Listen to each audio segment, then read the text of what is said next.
Sini kumpul kita tonton manhwa paling gila tahun ini, cewek ini dihina habis-habisan karena fisiknya. Keluarganya bilang dia produk gagal dan nggak bakal laku. Sampai cowok ini muncul dan bilang telan, "Pil ini dan kamu bakal jadi cantik lagi."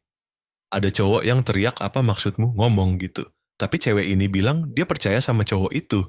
Dia langsung menelan pilnya, makanya dia sangat gemuk. Semua orang di pesta merasa tidak nyaman melihatnya.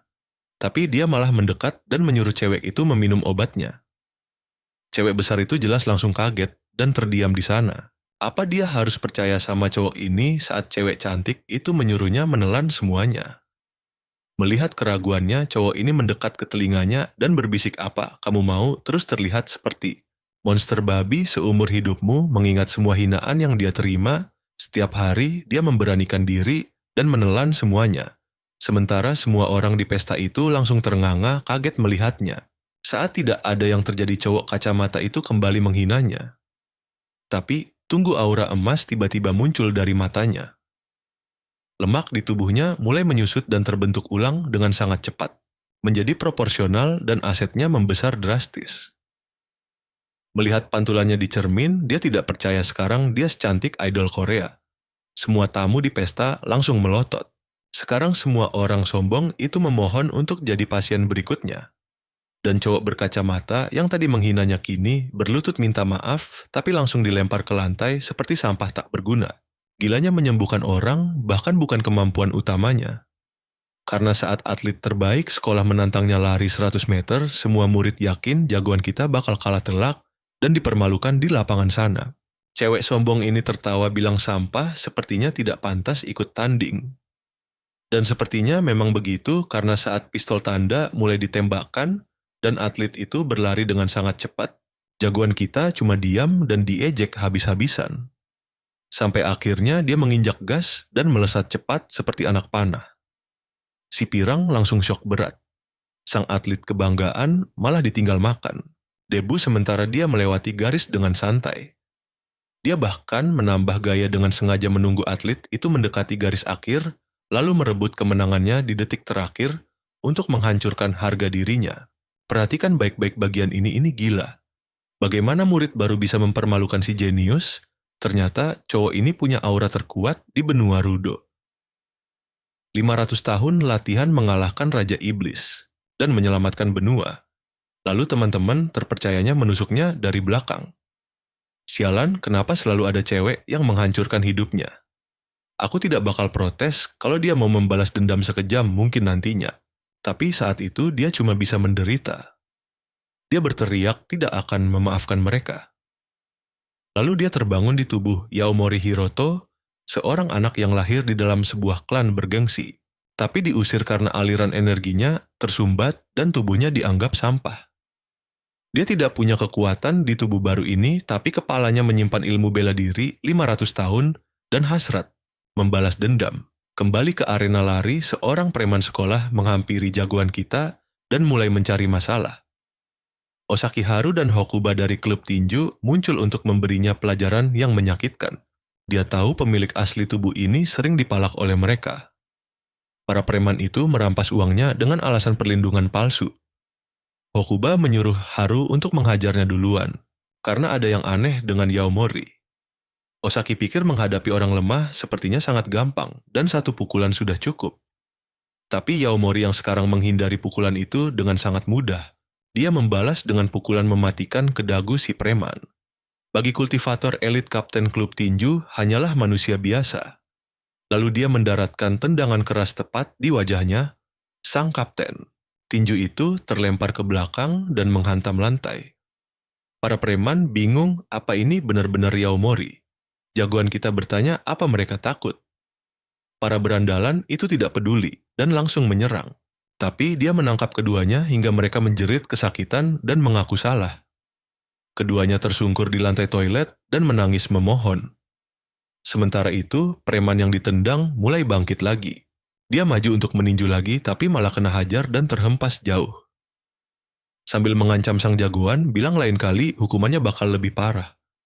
Berandalan yang tersisa di lantai dengan tangan kesakitan mengira dia monster. Sambil mengaku salah mereka memohon agar dia menjauh.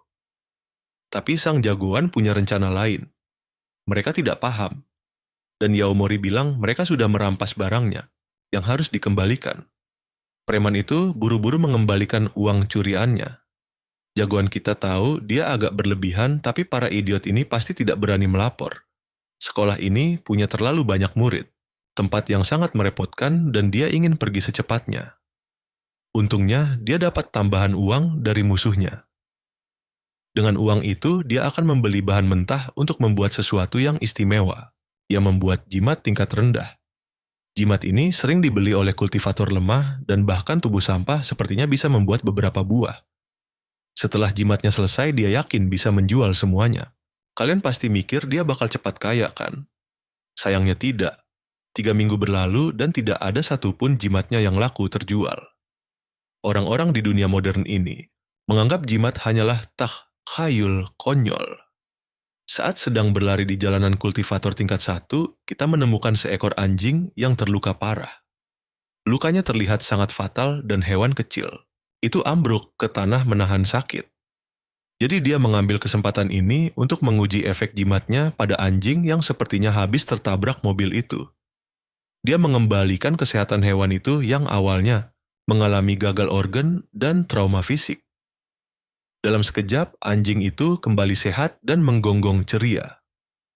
Seorang pria memberitahu Shizuru kalau itu cuma anjing tak berguna yang boleh mati. Nona muda dari keluarga Suga bilang pria itu bicara begitu karena dialah yang menabraknya. Kesal sang nona berniat membawanya ke dokter hewan sampai dia syok melihat anjing itu melompat sehat di pelukan cowok kita. Padahal baru ditabrak dia bertanya bagaimana anjing itu sembuh total dan apa yang dia lakukan. Nona Suga melihat hewan itu tadi berlumuran darah dan mengira sudah tidak ada harapan. Melihat wanita itu sedang menuju rumah sakit, sang jagoan menemukan peluang emas memamerkan jimatnya, bilang dia cuma memakai jimat pelindung biru. Namun Wada mengira dia cuma penipu murahan dan menolak percaya. Dia yakin bocah ini sengaja melempar anjingnya untuk merampok mereka. Pria itu menyuruh sang nona muda untuk tidak pernah mempercayainya, tapi nona itu bertanya apakah jimatnya mempan pada manusia yang koma. Jagoan kita langsung paham kalau wanita ini sedang putus asa ingin menyelamatkan nyawa seseorang dari kondisi kritis. Koma disebabkan oleh kerusakan fisik otak. Sempurna untuk jimatnya yang memakai chi untuk memulihkan tubuh. Wada tidak percaya selembar kertas bisa menyembuhkan bibinya dan melarangnya menyentuh jimat itu. Jagoan kita menjelaskan kalau cara pakainya sangat gampang. Cukup pegang di depan orang yang sakit. Dia menawarkan jimat besar seharga 400.000 yen dan yang kecil 200.000 yen. Nona kaya ini langsung membayar 1 juta yen dan memborong semuanya. Wada menyuruhnya membatalkan pembelian karena menganggap ini gila. Namun jagoan kita mulai kesal dan mencengkeram tangan pria itu saat dia mencoba menggagalkan transaksinya. Dia menyuruhnya berhenti ikut campur karena wanita ini sudah setuju membeli jimatnya dan memperingatkan. Kalau mau menghalangi sebaiknya, dia mundur saja. Setelah memelintir lengan Wada jagoan, kita melempar si idiot itu lalu menutup kesepakatan dengan wanita dari keluarga Suga. Dia memberikan bonus jimat pelindung kuning dan jimat api merah. Dia berharap wanita ini tidak perlu sampai menggunakan jimat khusus itu. Meski begitu, Shizuru berterima kasih atas bonusnya dan menanyakan namanya. Sambil berjalan pergi, dia mengenalkan dirinya sebagai Yaomori Hiroto. Wada tetap yakin cowok ini cuma penipu ulung, merasa mustahil menyembuhkan orang koma dengan kertas konyol. Tapi Shizuru tetap mau mencoba demi memulihkan kesadaran bibinya. Akhirnya jagoan kita punya uang dan mulai mencari rumah. Langkah selanjutnya mencari bahan obat untuk memaksimalkan teknik kultivasinya. Tapi tunggu kita akhiri di sini, perjalanan gila cowok ini baru saja dimulai. Tiba-tiba anjingnya menggonggong ke arah rumah besar dengan energi chi melimpah. Ayo kita mulai, coba kalian perhatikan baik-baik ada yang aneh tumbuh di kebun rumah itu. Sebuah rumput perak berbentuk hati. Sementara di ruang UKS preman yang dihajar MC, kita mengadu. Kalau MC itu iblis sambil diobati, dia bersumpah akan membalas dendam ke Yaimore. Di tempat lain, anggota Dewan Suga Kenji mengomel melihat kelakuan putrinya. Dia bilang putrinya sudah bikin malu, keluarga besar. Percaya omong kosong penipu cuman akan membuat dirinya jadi bahan tertawaan publik. Para perawat juga asik bergosip dan mengejek si nona muda yang membuang banyak uang demi jimat. Shizuru memegang jimat itu sambil bersedih dan bilang ingin mencoba sekali lagi. Ini adalah usaha terakhirnya untuk menyelamatkan sang ibu, dan dia akan melakukan apa saja. Anggota dewan bilang dia sudah gila dan harus hentikan tindakan konyolnya. Melihatnya percaya hal mistis ayahnya, pikir dia bakal mulai menyembah dewa. Melawan ucapan ayahnya, dia balik bertanya apa yang sudah ayahnya lakukan. Dia bertanya, udah berapa kali ayahnya menjenguk ibunya selama terbaring koma. Dia menyalahkan sang ayah yang sama sekali tidak berusaha keras. Dia bilang kalau ibunya dibiarkan seperti ini, ayahnya pasti akan segera pergi mencari wanita lain. Dan menelantarkan ibunya begitu saja. Mendengar itu ayahnya sangat marah dan mengancam akan menamparnya, tapi dia menahan diri. Dia bilang anak perempuannya itu sudah terlalu berani melawan. Dia juga bilang dia akan memanggil perawat dan mencabut semua alat medis ibunya. Sambil menangis, putrinya bilang ayahnya tidak boleh melakukan itu. Sambil memeluk erat jimatnya, dia menangis dan bersumpah tidak akan pernah menyerah. Tiba-tiba, keajaiban terjadi, jimat itu bereaksi dan memancarkan cahaya biru terang. Sang ibu langsung terbangun menyentuh lembut wajah putrinya dan memanggil nama Shizuru Sugiyoko. Ibunya yang baru sadar langsung bertanya apakah. Putrinya terlihat sedikit lebih kurus. Sang ayah benar-benar syok berat dan langsung lari memanggil dokter. Dia memanggil semua orang. Jelas saja istrinya baru saja sadar dari koma. Para dokter syok dan bertanya, apakah itu benar? Mereka bergegas membawa istrinya untuk segera diperiksa. Dokter bilang setelah 1,5 tahun terbaring koma, dia mungkin bisa kembali hidup normal. Suga langsung sadar ini semua pasti berkat jimat biru itu. Dia yakin jimat itu berhasil meski dokter menganggapnya mustahil dan tidak percaya. Sang ayah menganggap ini keajaiban sejati dan dokter menyuruh mereka memanggil Profesor Suzuki. Dia jadi bertanya-tanya apakah pria yang menjual jimat itu adalah sosok dewa dari langit. Yoko memeluk Shizuru meminta maaf karena membuatnya menderita. Tapi putrinya sangat bahagia ibunya sadar. Yakin kalau Tuhan itu ada, dia ingin segera mencari pria itu lagi untuk berterima kasih. Sementara itu, MCE kita sudah menyelesaikan langkah pertama untuk kembali ke benua Ruyu, yaitu pindah ke rumah barunya. Dia tidak akan pernah memaafkan orang-orang yang mengkhianatinya di kehidupan sebelumnya. Tapi, sebelum itu, dia harus mencapai tahap kultivasi level 11 dan mencari material roh. Dia tahu hari pembalasan akan tiba dan mereka pasti akan membayar harganya. Kalau begini, terus energinya akan habis karena di dunia ini energi spiritual sangat lemah. Untuk mengatasinya, dia harus mencari sebuah item yang meluap dengan energi spiritual tingkat tinggi. Dia berasumsi hanya mata air spiritual atau artefak langka yang cukup. Tapi mengingat rumput hati perak tumbuh di kebunnya, dia langsung kegirangan. Lagi pula, rumput hati perak adalah material spiritual peringkat A. Berbeda dari herbal biasa, material spiritual digunakan untuk meracik pil yang bisa menaikkan level kultivator. Kalau kamu meracik pil Zuki menggunakan buah hati perak, kamu bisa langsung mencapai tahap kedua. Tapi kalau gegabah ini bisa jadi masalah besar. Bahan untuk pil Zuki harganya selangit. Dia pikir dia sudah menjual jimat diam-diam, tapi sepertinya dia malah memancing masalah. Nah, perhatikan bagian ini karena bakal seru. Beberapa preman mengikutinya sejak hari ketiga dia berbisnis. MC kita ingin melihat apa yang akan dilakukan sampah-sampah ini. Tiba-tiba, seorang gadis muncul dan mengenali MC kita di saat yang sangat tidak tepat. Dia sadar Yamore tidak pernah masuk kampus dan bertanya apa yang dia lakukan. Dia ingat Yamore diusir dari klan karena tubuhnya sangat lemah dan bahkan tidak punya waktu untuk belajar. MC kita tahu, gadis ini adalah satu-satunya teman yang membela pemilik asli tubuh ini. Gadis itu memberikan uang agar dia bisa kembali belajar bersamanya. Yamore menolak uang itu dan meminta maaf karena dia ada urusan penting sekarang. Gadis itu mengira Yamore sedang menghadapi masalah besar. Sementara itu, MC kita menyadari ada 7 musuh di kiri dan 3 di kanan. Dia tahu dia bisa menghabisi mereka semua dalam sekejap mata. Protagonis kita mulai berlari dan musuh yang membawa pisau langsung mengejarnya. Mereka masuk ke gang buntu yang dituju MCE. Saat tiba di sana, mereka sadar tidak ada jalan keluar dan mulai mencoba menakutinya. Yamore malah menyuruh mereka semua untuk maju menyerang. Secara bersamaan, sekelompok preman berwajah seram itu berhenti tepat di depannya, semuanya bersenjata lengkap. Si preman botak bersiap bertarung dan bilang ini bakal sangat menyenangkan. Kultivator kita bertanya, kenapa mereka mengawasinya dan mengikutinya selama berhari-hari. Pria itu bilang dia punya nyali besar menjual barang seolah dia tidak punya banyak musuh.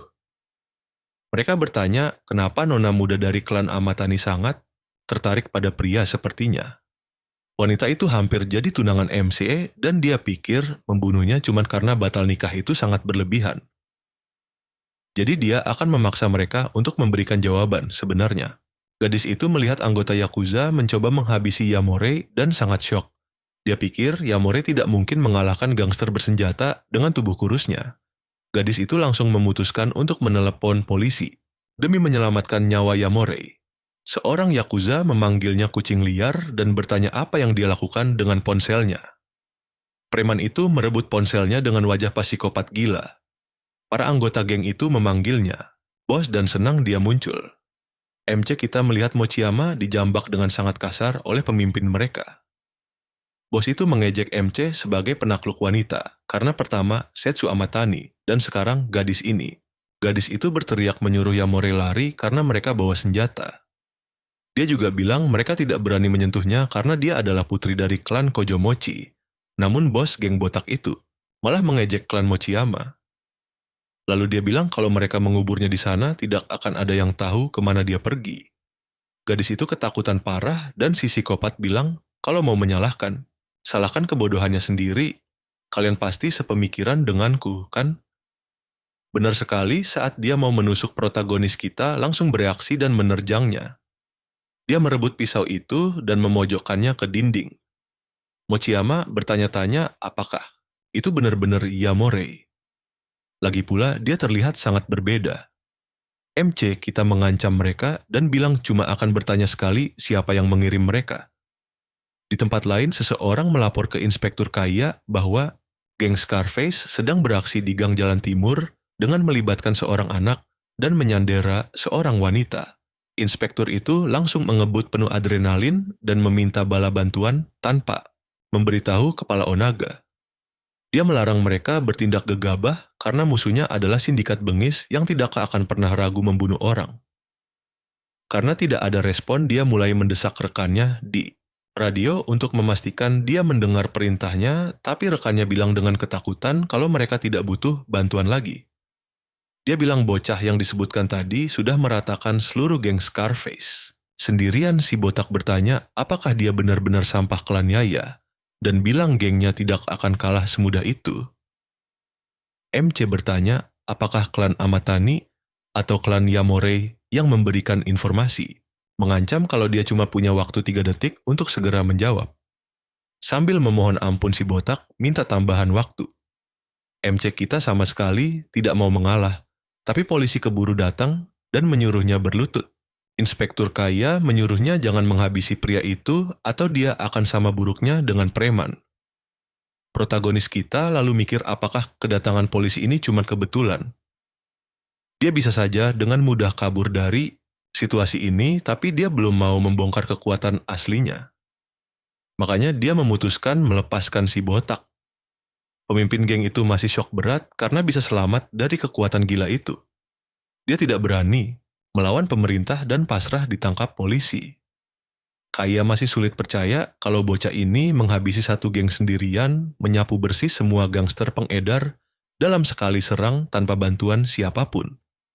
Kaya, Haruki memperkenalkan dirinya pada Yamore sebagai inspektur dari polisi kota Numei. Mochiyama juga menyapanya dan inspektur itu bilang dia akan membereskan kekacauan ini, jadi mereka tenang saja. Rakahara, Fumiya petugas polisi lainnya juga ikut memperkenalkan diri. MC kita mulai khawatir pemerintah mengawasinya, apalagi mereka muncul sangat cepat. Jadi kalian dan aku sama-sama tahu kelanjutannya bakal gila kan? Sini ngumpul kawan kita cuma fokus ke kejadian aslinya. Kepala polisi tiba-tiba muncul dan bilang pelakunya bakal kabur kalau dia telat sedikit. Unagu malah asal nuduh. Si murid kita Yamore dan mau nahan dia atas kasus penyerangan. Kertas surat perintahnya langsung dipamerin.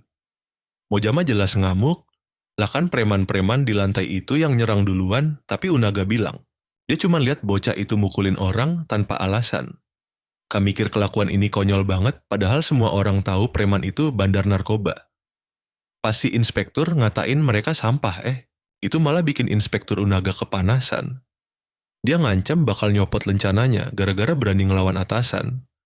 Kak langsung ngatain dia brengsek dan polisi botak nyuruh dia tenang biar nggak dipecat beneran. Tiba-tiba Yayamori santai aja nyuruh mereka nangkap dia.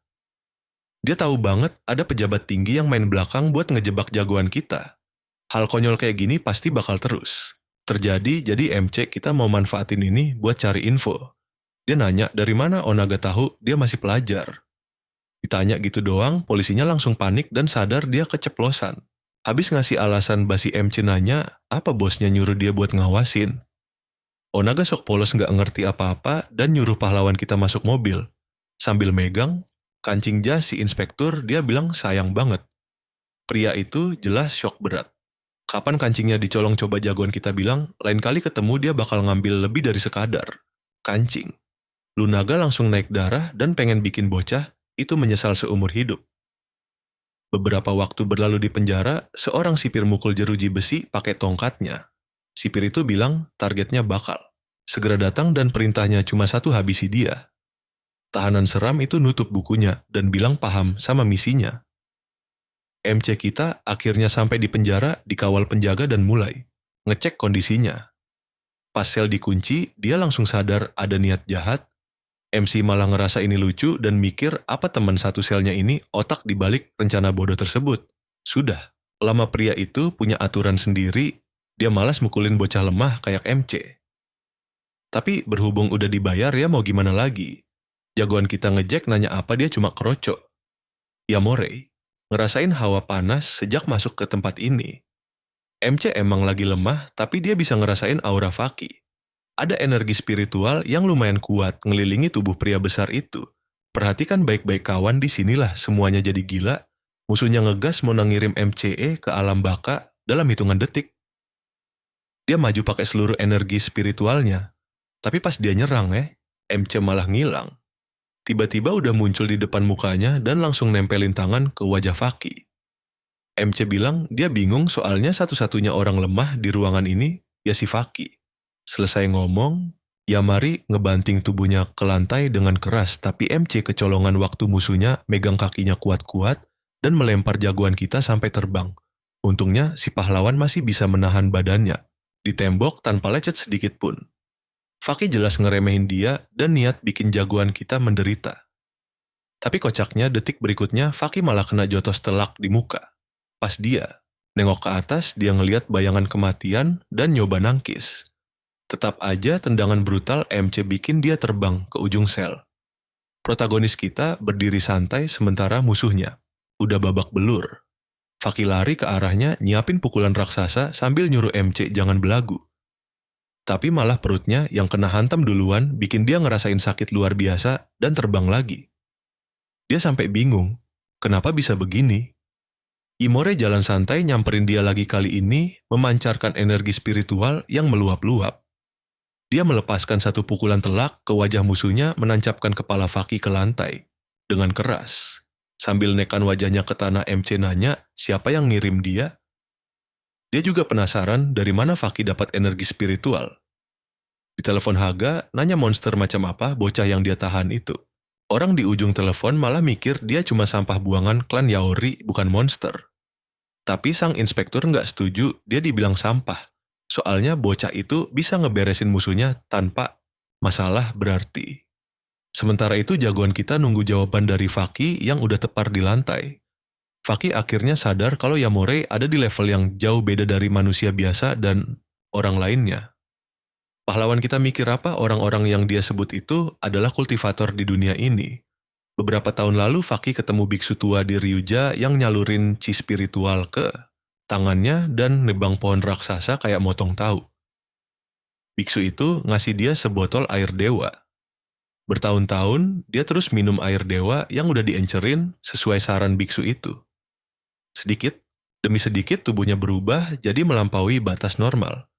Nah, air dewa ini dikenali protagonis sebagai cairan spiritual dari mata air murni. Mata air spiritual cuma ada di tempat-tempat, dengan konsentrasi chi yang gila-gilaan. Jagoan kita nanya kalau Faki udah melebihi batas manusia normal, kenapa masih mau disuruh-suruh? Penjahat kita ngejelasin kalau ini demi putranya, yang kena sklerosis lateral. Sayangnya air dewa itu nggak mempan buat nyembuhin penyakit anaknya. Makanya dia butuh banyak uang. Pas denger soal penyakit, itu MC tahu dia bisa nyembuhinnya. Faki langsung kaget dan MC ngejelasin kalau ngasih cairan spiritual ke orang biasa itu bahaya, tapi dia bisa ngobatin pakai jimat. Faki shock berat dan ngerasa hal sebagus itu nggak mungkin. Kalian pasti mikir ini mustahil kan? Buat ngebuktiin EMC nempelin jimatnya dan boom semua luka pria itu sembuh. Detik itu juga pria reinkarnasi kita ini ngasih Faki satu kesempatan. Dia minta identitas asli, dalang dibalik semua ini dan anaknya bakal disembuhin. Kalau nolak MC, bakal ngabisin dia sekarang juga. Faki makin yakin kalau Yai Morei emang bukan orang sembarangan. Dia bilang orang. Yang nyewa dia adalah Hashimoto Kos. Ditelepon seseorang ngejek Onaga yang ketakutan sama kerocoklan Yai Morei. Nah, orang itu adalah Hashimoto Kos, pemilik klub kosan, dan dia mau ngelanjutin kesenangannya sama orang di depannya. Dia nanya potongan daging apa yang pengen dimakan dan apa dia mau minum sesuatu. Di hadapannya ada seorang wanita yang dirantai dan disumpal nangis putus asa. Kos berdiri dan bilang dia gadis nakal yang nyimak nggak punya sopan santun. Dia narik kasar lakban dari mulutnya sampai sakit sambil mikir, gigi mana yang bakal dicabut selanjutnya biar dia belajar.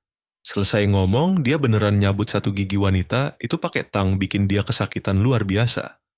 Pelayannya datang ngasih tahu kalau Tuan Suma ngehubungin soal situasi Hiro Yaya Morei. Kos bilang dia udah nyerahin tugas itu ke preman dari Ryuja dan dia bakal mampir ke kantor polisi nanti. Apapun yang terjadi, dia yakin bocah itu udah ditakdirkan jadi mayat. Sementara itu di Faki nyerahin liontinnya sebagai bayaran jimat Herot Roto. MC ngelihat di tengah liontin salib itu ada cairan spiritual yang mengkristal. Dia tahu kalau cairan ini disiram ke rumput hati perak pasti langsung berbuah instan. Ngambil liontin itu, MC berterima kasih. Faki ngingetin kalau mulai sekarang, Hashimoto bakal ngejar protagonis kita dan siapapun yang jadi incaran pria itu nggak bakal berakhir bahagia. Roto nyuruh dia santai aja selama kesepakatan mereka masih berjalan. Kalau soal, si Hashimoto MC bilang dia pasti bakal ngirim salam spesial buatnya. Di Universitas Newin wanita elegan turun dari mobil mewah.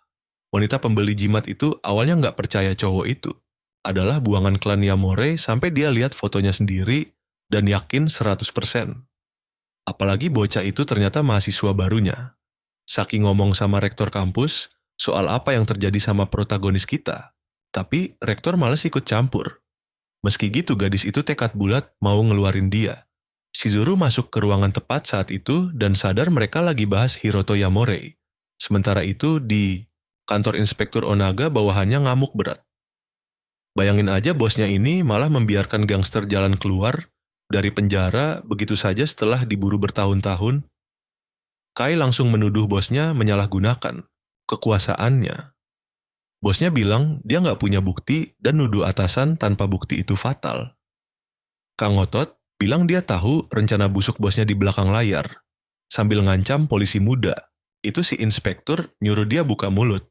Tapi si polisi malah kicep ketakutan. Pas banget tebak siapa yang muncul Shizuru dan Saki nerobos masuk. Percaya deh, kalian wajib banget nonton kelanjutannya. Ayo kita masuk ke konflik gila ini, inspektur marah besar ke penjaga karena gagal menghentikan mereka. Dia bingung siapa mereka sebenarnya, apalagi Hiroto kelihatan nggak punya backingan kuat. Teman gadis itu dituduh melakukan pencurian dan penyerangan jadi nggak bisa bebas sebelum sidang. Kak bilang itu konyol banget karena dia sama sekali nggak dicurigai melakukan itu. Sang kepala menolak membocorkan informasi karena posisinya sebagai inspektur. Saki nanya kenapa anggota Yakuza malah nggak ada di sana. Unaga Sokjago bilang dia nggak perlu jelasin apapun dan ngancam bakal menangkap mereka karena menghalangi keadilan. Shizuru menantangnya menyuruhnya mencoba melakukan itu padanya lalu duduk santai menunggu aksinya. Pria korup ini langsung menyuruh para polisi memasukkan mereka ke ruang tahanan dan membungkam mulut mereka. Mereka semua bakal ditahan atas tuduhan sebagai kaki tangan Yomore Hiroto dan Karui Discourse karena melindungi penjahat serta bakal diinterogasi. Shizeru langsung nanya apa Direktur Oi bakal diam saja kalau dia berani mengarang tuduhan palsu seenaknya. Unaga malah ngancam balik karena menghina pejabat negara bikin kejahatannya makin berat.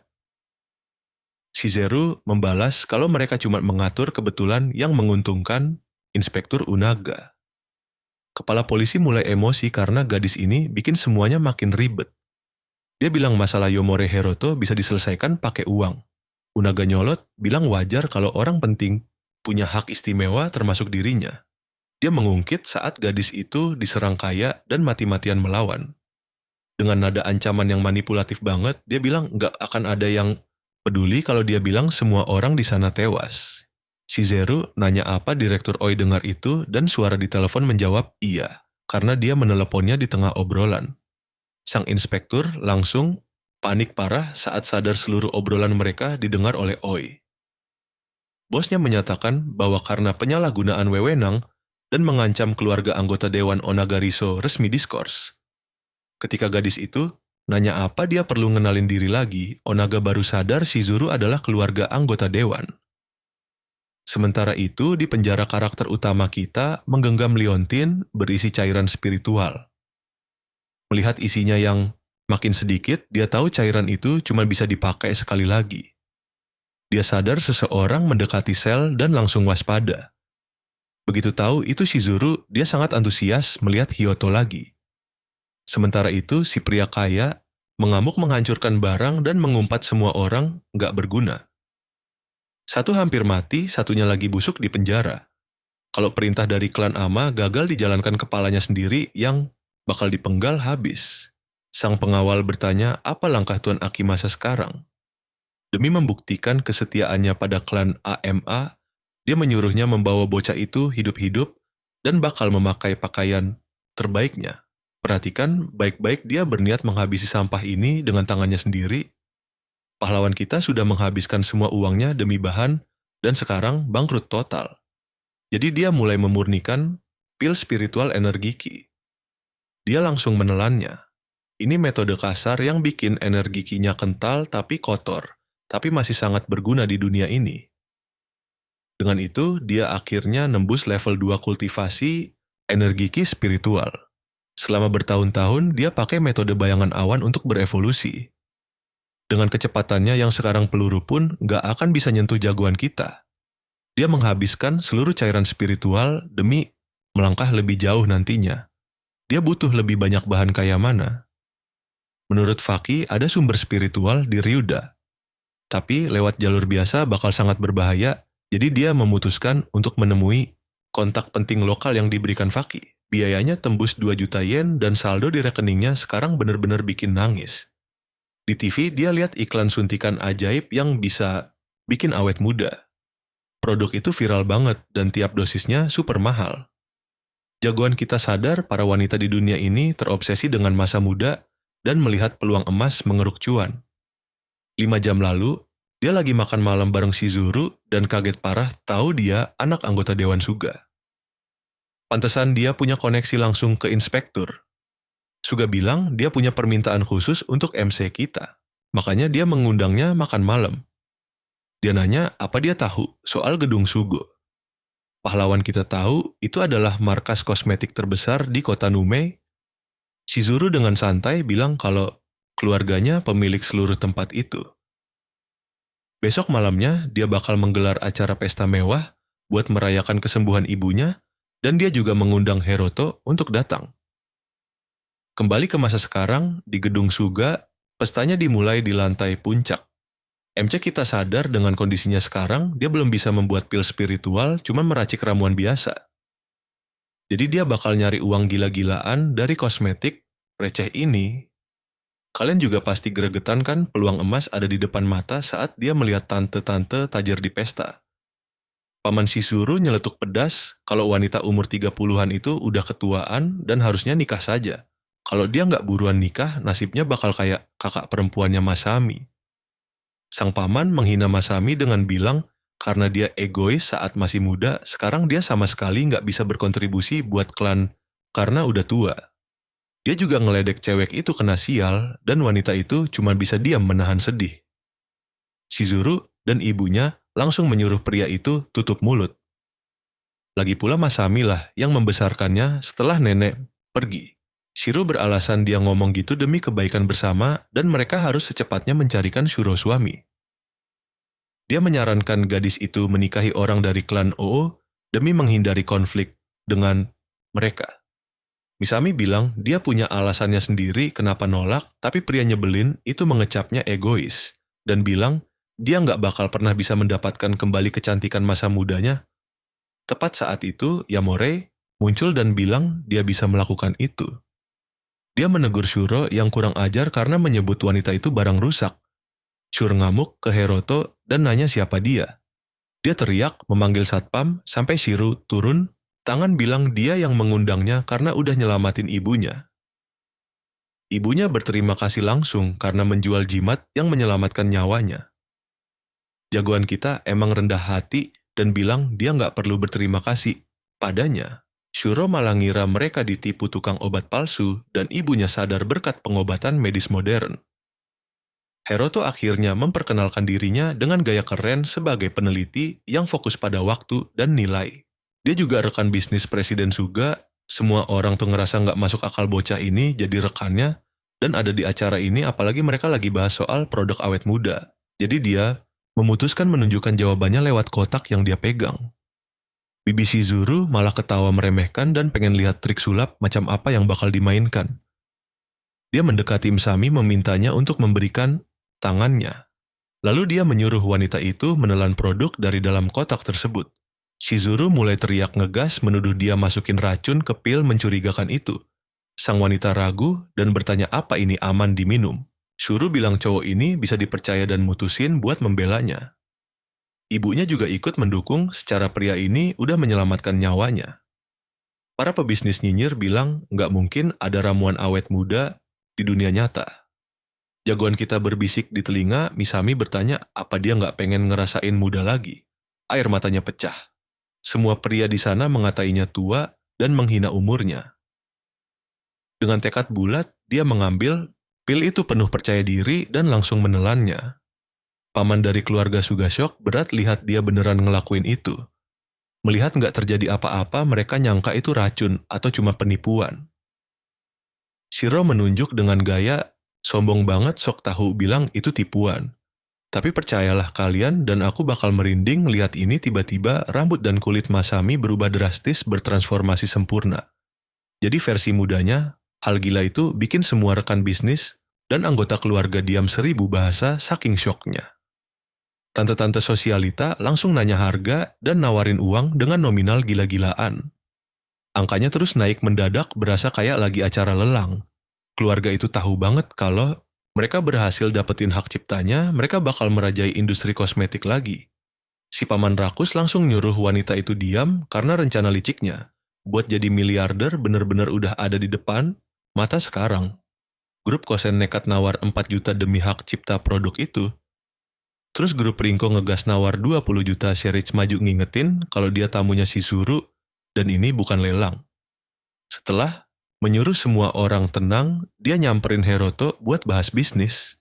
Sherich nawarin 30 juta dan sistem bagi hasil 70-30, tapi niat aslinya dia pengen nilep 70% dan cuma nyisain MC kita jatah 30%. Dengan songongnya, dia bilang koneksi klan Hoshisu bakal sangat ngebantu dia. Sayangnya, Shizuru langsung skakmat bilang klan Hoshisu udah nggak punya koneksi lagi. Sherry meledak marah, bawa-bawa ikatan keluarga, dan nyuruh cewek itu jaga mulut. Dia nuduh Shizuru sama sekali nggak peduli sama keluarga waktu ngilangin 160 juta uang nenek. Menarik dana dari klan OO, pihak bank meminta surat jaminan dan nanya apa itu. Sini kumpul, kita bakal nonton konflik keluarga paling drama tahun ini. Ibunya Shizeru nanya langsung apa pamannya ini yang ngancurin perusahaan neneknya. Shiro kaget setengah mati, rahasianya ketahuan. Cewek ini sadar pamannya cuma mau morotin ibunya doang. Sama persis kayak yang dia lakuin ke nenek mereka. Cewek itu tegas nolak ngasih sepeser pun ke paman licik yang cuma mikirin untung sendiri ini. Tanpa modal pamannya, bahkan nggak punya uang 30 juta itu sama sekali. Dituduh mau nipu ibunya Shiro ngeles habis-habisan. Dia langsung sujud mohon-mohon dan pakai kartu drama keluarga yang basi banget. Cewek itu udah muak dan bilang kalau dia bener-bener kecewa, padahal dulu dia bantu perusahaannya itu karena ngiranya si paman udah tobat.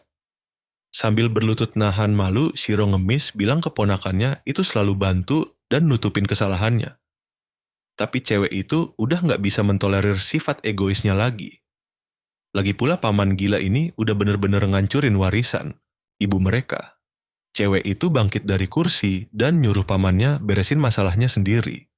Kaget dong Shiro nanya apa dia bakal ditendang dari urusan perusahaan. Dengan dingin, Shizuru ngasih dua pilihan mematikan mau masuk pengadilan seumur hidup, buat bayar perbuatannya atau jual perusahaannya ke dia seharga 1 yen aja. Di tempat lain, Suga ngasih tahu Yamore kalau pesta ini isinya pebisnis pro semua. Dia janji bakal ngenalin mereka ke MCE super kuat kita. 40 juta itu harga wajar dan MC kita berhak simpan 80%-nya. Tapi dia harus hati-hati karena isinya lintah darat semua. Hiroto sih santai aja dia percayain semua urusan bisnis ini ke tangannya. Kelar dari acara mewah itu, cewek ini masuk mobil dan OTW ke rumah MC. Dia kaget lihat rumahnya gede banget, tapi MC merendah bilang itu cuma sewaan. MC kita bilang, makasih udah diantar lumayan hemat tenaga nggak? Perlu jalan kaki. Tiba-tiba cewek itu senyum manis dan bilang mereka itu teman, jadi nggak usah sungkan.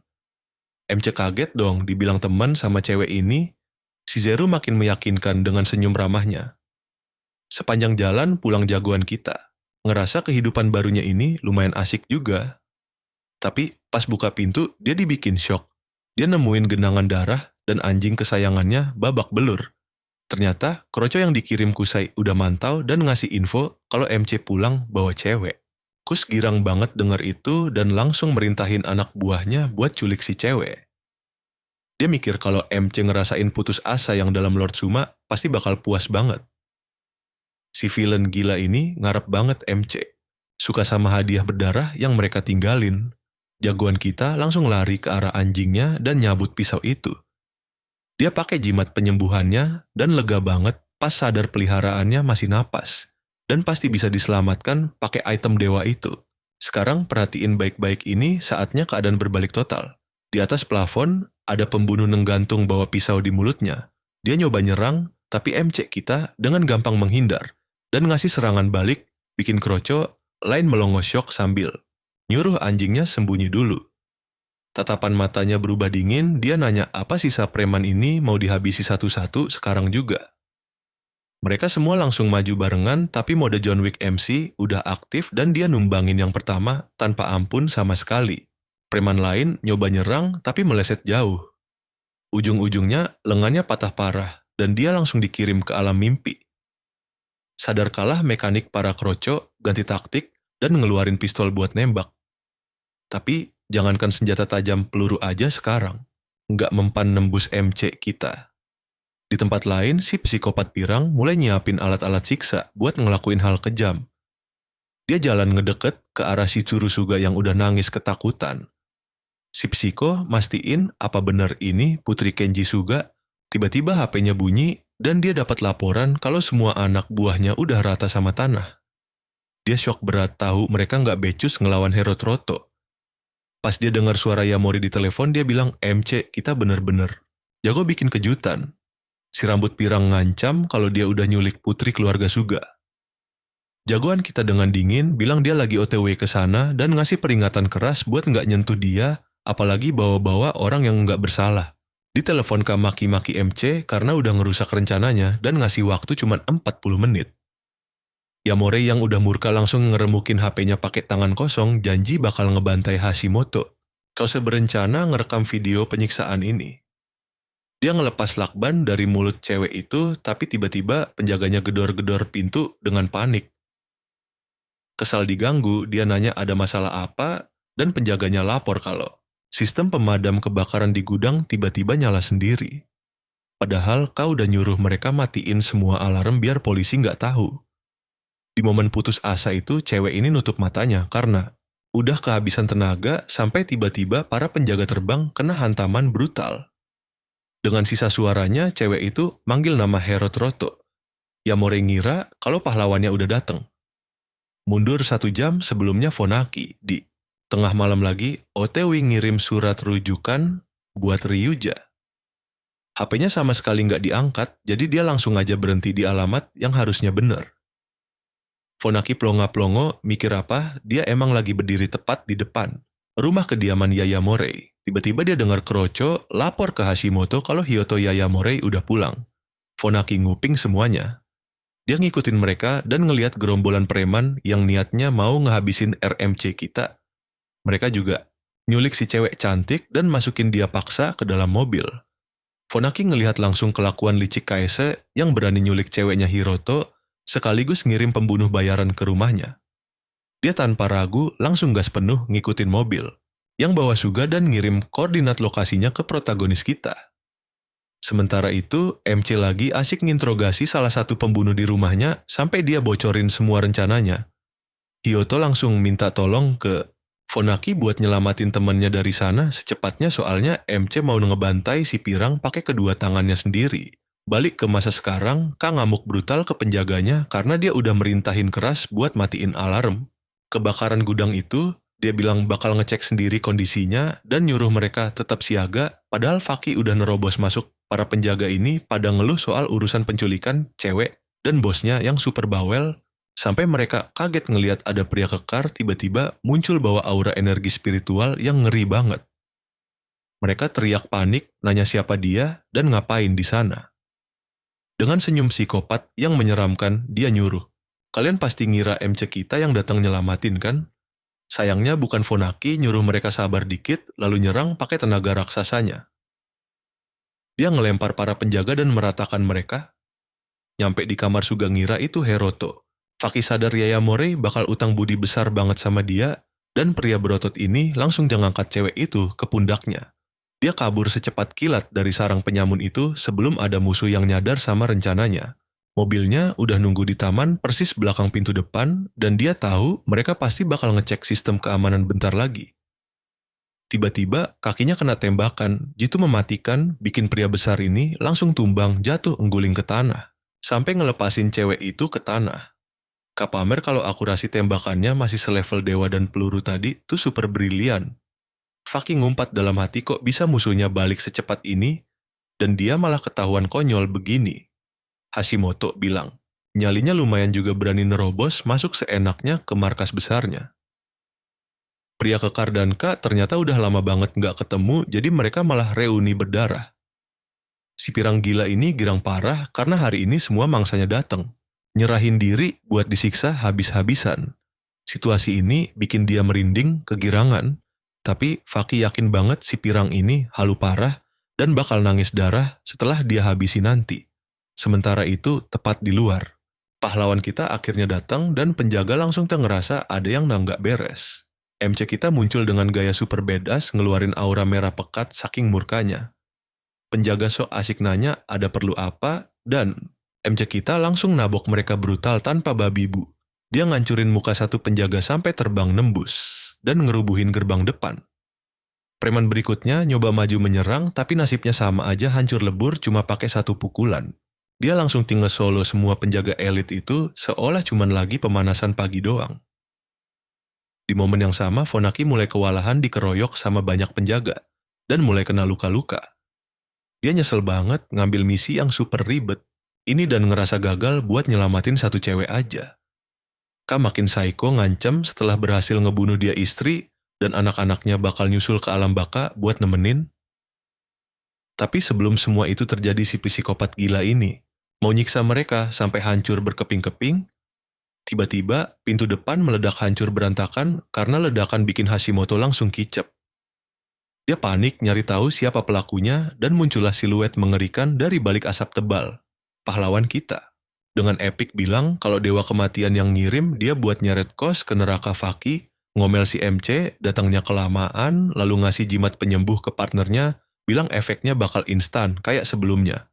Para penjaga dan Hashimoto langsung nembakin peluru bertubi-tubi tanpa henti. MC kita lari sprint ngehindar dengan super mudah. Karena peluru tuh ampas banget buat kultivator tahap 2. Kaos melongo syok, lihat kecepatannya yang nggak masuk akal. Dan sedetik kemudian 2 orang lagi rata sama tanah. Ngelihat monsternya MC si pirang langsung pucat pasi dan lari terbirit-birit lewat pintu belakang. Hashimoto nggak nyangka bosnya kabur dan ikut panik mau lari karena MC kita geraknya kayak monster klan bela diri. Saking putus asanya dia mencet tombol lift brutal banget biar bisa cepat kabur. Sayangnya liftnya nggak muncul-muncul, malah salah satu penjaganya dilempar terbang nabrak pintu lift. Gimana menurut kalian kalau MC kita udah ngamuk bawa bekingan dewa pun nggak mempan si pirang shock berat mohon-mohon ke Hiroto buat tenang sambil bawa-bawa nama Lord Ima sebagai bekingan terkuat cos. Sayangnya pahlawan kita nggak peduli. Kalian siap? Kita bakal lihat cowok pirang ini nyesel seumur hidupnya karena menderita banget. Ketakutan setengah mati, Hashimoto keceplosan kalau tetua Jo pengen dia mati. Karena berani ikut campur sama anak perempuannya, klan Amitani. Karakter utama kita menggali ingatannya, tapi dia sama sekali nggak kenal sama Setsu Amitani. Jadi dia mikir ini pasti jebakan. Koshi bilang cuma klan Amitani yang bisa merencanakan hal gila ini dan mencoba. Membujuk Hiroto buat ngelepasin dia bilang kalau klan Amitani itu sangat kuat dan berpengalaman. Koshi janji kalau dilepasin dia bakal ngomong yang baik-baik soal Hiroto dan suatu saat nanti dia bakal sadar nilainya. Hiroto ngerasa omongannya nggak guna sama sekali dan langsung ngasih pukulan brutal ke wajahnya. Pukulan itu bikin dia ambruk ke tanah dan terseret saking kerasnya sampai menghancurkan pintu tempat itu berantakan. Jagoan. Kita ini nemuin para wanita yang diculik lalu ngambil pisau dan jalan ke arah mereka. Bukannya nyerang, dia malah mutusin tali yang ngikat mereka semua dan bilang kalau mereka sendiri yang bakal nentuin hukuman buat cowok brengsek itu. Dia ngelempar pisaunya ke lantai di depan mereka dan membiarkan para wanita ini memutuskan sendiri. Hashimoto yang udah babak belur nyoba nawarin harta dan uang buat bantu. Karakter utama kita, tapi Yaimori sama sekali nggak peduli. Para wanita itu langsung ngambil pisaunya dan ngedeketin dia. Mereka teriak nggak butuh uang kotornya, satu-satunya bayaran yang pantas cuma nyawanya aja. Habis itu cowok reinkarnasi kita nyembuhin Suga pakai jimat hijaunya. Jagoan kita nyuruh Faki pergi duluan dari sana. Lagian dia udah nelpon polisi dan mereka lagi di jalan ke lokasi. Dia bilang, bakal nyusul setelah nyerahin cowok itu ke polisi demi mastiin Faki aman. Faki tahu dia punya informasi penting dan nanya apa langkah selanjutnya. Jagoan kita bilang dia bakal menyelidiki klan IMA dan berniat menghancurkan mereka semua. Karakter utama kita emang udah ngalahin Hashimoto, tapi Suma masih berkeliaran di luar sana. Jadi dia mulai latihan keras buat nyari lokasinya secepat mungkin dan segera menghabisinya. Tiba-tiba ada yang mencet bel pintu rumahnya dan dia bingung siapa yang datang selarut ini. Ternyata ada undangan dari Presiden Suga lengkap dengan pesan kalau mereka bakal berangkat begitu semua persiapannya udah selesai. Dia beneran nggak paham apa maksudnya berangkat. Dia langsung nelpon, nanya buat apa jas rapi ini. Suga nyuruh dia ngecek isi undangannya dan ternyata itu acara pesta bergengsi yang diadain sama. Keluarga Hashisu karakter utama, kita kaget setengah mati bisa diundang ke pesta Hashisu. Shizuru bilang dengan ngejual pil suyuran mereka bakal makin dekat sama keluarga itu dan bakal mendominasi pasar farmasi di kota Numei. Lebih gila lagi kelihatannya mantan tunangannya juga bakal datang ke acara itu. Dia sadar itu Setsunyonya muda dari klan Amitani. Jadi dia langsung pakai jasnya dan berangkat ke pesta keluarga Hashisu. Perhatiin baik-baik ya, ini saat yang paling seru dia ngelihat Tuan Pierce dan Kitaro dari grup kenta petinggi dunia bisnis kota. Karakter utama kita nanya apa mereka juga pengen cari muka ke keluarga Hashisu malam ini. Walaupun dia lahir dari keluarga terpandang, dia nggak nyangka mereka bakal sebesar ini. Banyak orang datang ke pesta ini dengan putus asa demi nyari koneksi bisnis. Tepat pada Saat itu, kepala keluarga Hashisu datang bersama Amata Nisetsu. Cowok reinkarnasi kita sadar ada energi chi spiritual di sekitar cewek itu. Dia penasaran apa cewek ini pemilik asli dari tubuh mantan tunangan, Hiroto. Hasunana pemimpin keluarga itu ada di sebelah Setsu dan karakter utama kita curiga dia juga reinkarnasi. Dia mikir apa Nana itu kultivator dan punya teknik rahasia di dunia ini juga. Dia yakin banget cewek itu pasti super percaya diri soalnya dia sama sekali nggak nyembunyiin energi chai-nya. Kalau beneran dia pasti tahu soal es dan bakal dia tanyain nanti. Shizuru nyamperin bibinya dan muji penampilannya bilang kalau dia kelihatan luar biasa. Nana nanyain kabar ibunya soalnya dia dengar ibunya baru sadar dari koma dan kelihatan membaik. Shizuru makasih atas perhatiannya dan bilang kalau ibunya lagi masa pemulihan sedikit demi sedikit. Dia bilang habis beli pil Shuan buat ibunya dan mamerin model terbaru di tangannya. Dia ngepromosiin kalau pil ini bisa bikin awet muda selamanya dan Nana emang pernah dengar rumor soal pil itu. Orang-orang baru tahu itu pil terakhir yang tersisa dan harganya gila-gilaan. Nana sadar kualitasnya emang bagus banget, makanya disebut puncak pil spiritual dan gak bakal dijual di tempat lain. Dia nanya siapa yang meracik pil itu dan Hiroto langsung udah ngenalin teman sekaligus partnernya. Waktu Setsu dengar nama Hiroto Yaimore, dia shock berat. Nana juga kaget karena dia kenal cowok ini dari kecil dan sekarang udah tumbuh jadi pria dewasa. Dia nyindir klan Yaimore nggak bisa lihat bakat padahal bocah ini bisa meracik pil di usia muda. Setsu cemberut dan bilang kalau keahliannya nggak bakal berguna buat keluarga ini. Dengan status tinggi, mereka yang dicari itu cuma teknik kultivasi persis, kayak tebakan karakter utama kita. Keluarga bergengsi pasti udah menguasai metode kultivasi mana meskipun levelnya ampas banget kalau dibandingin sama dunianya dulu. Nana nanya siapa gurunya bikin jagoan, kita teringat sama wanita berambut merah. Tapi dia ngeles bilang ini cuma hobi dan dia nggak punya guru. Pas dia mau ngomong lagi, omongannya dipotong sama pria yang nyamperin bibinya Nana. Nggak ada yang kenal dia, tapi ternyata dia partner keluarga Suma yang pernah datang ke Pesta Kyu tahun lalu. Nana seneng banget dia datang dan manggil pria ini Joe. Protagonis kita langsung waspada karena ingat ucapan musuhnya. Pria itu bilang, Setsu bakal marah kalau dia bikin kesalahan, sekecil apapun di ulang tahun Nana. Nana langsung ngenalin nyonya muda keluarga Suga ke Shizuru. Pas dia nanya siapa cewek itu, Sumajo langsung terpukau sama kecantikannya dan bilang senang bisa bertemu dengannya. Kalian pasti ngerasa aneh juga kan sama orang ini. Jo ngaku dengar hal bagus soal protagonis kita. Karakter utama sadar dia cuman acting dan mikir sampai kapan dia mau pura-pura bodoh. Menurut Hashimoto Sumajo, itu katanya seorang kultivator. Tapi pas jagoan, kita nyoba memindai energi chi dalam tubuhnya, dia sadar pria ini kosong, melompong. Habis salaman, Jo bilang seneng bisa ketemu sama Hiroto Yaimore. Terus dia nyapa Setsu dan karakter utama kita makin curiga. Selama mereka ngobrol, dia nggak ngerasain fluktuasi energi apapun, dan yakin banget kalau Jo bukan kultivator. Bahkan waktu Jo denger, namanya sama sekali nggak ada niat membunuh yang keluar dari Suma. Makan malam pun dimulai dan semua tamu elit makan di meja yang sama. Seorang pria tajir nyuruh semuanya kumpul di aula buat berdansa habis makan. Pasangan mulai berdansa pelan dan karakter utama kita yang lagi di kamar mandi masih mikirin soal Jo yang bukan kultivator.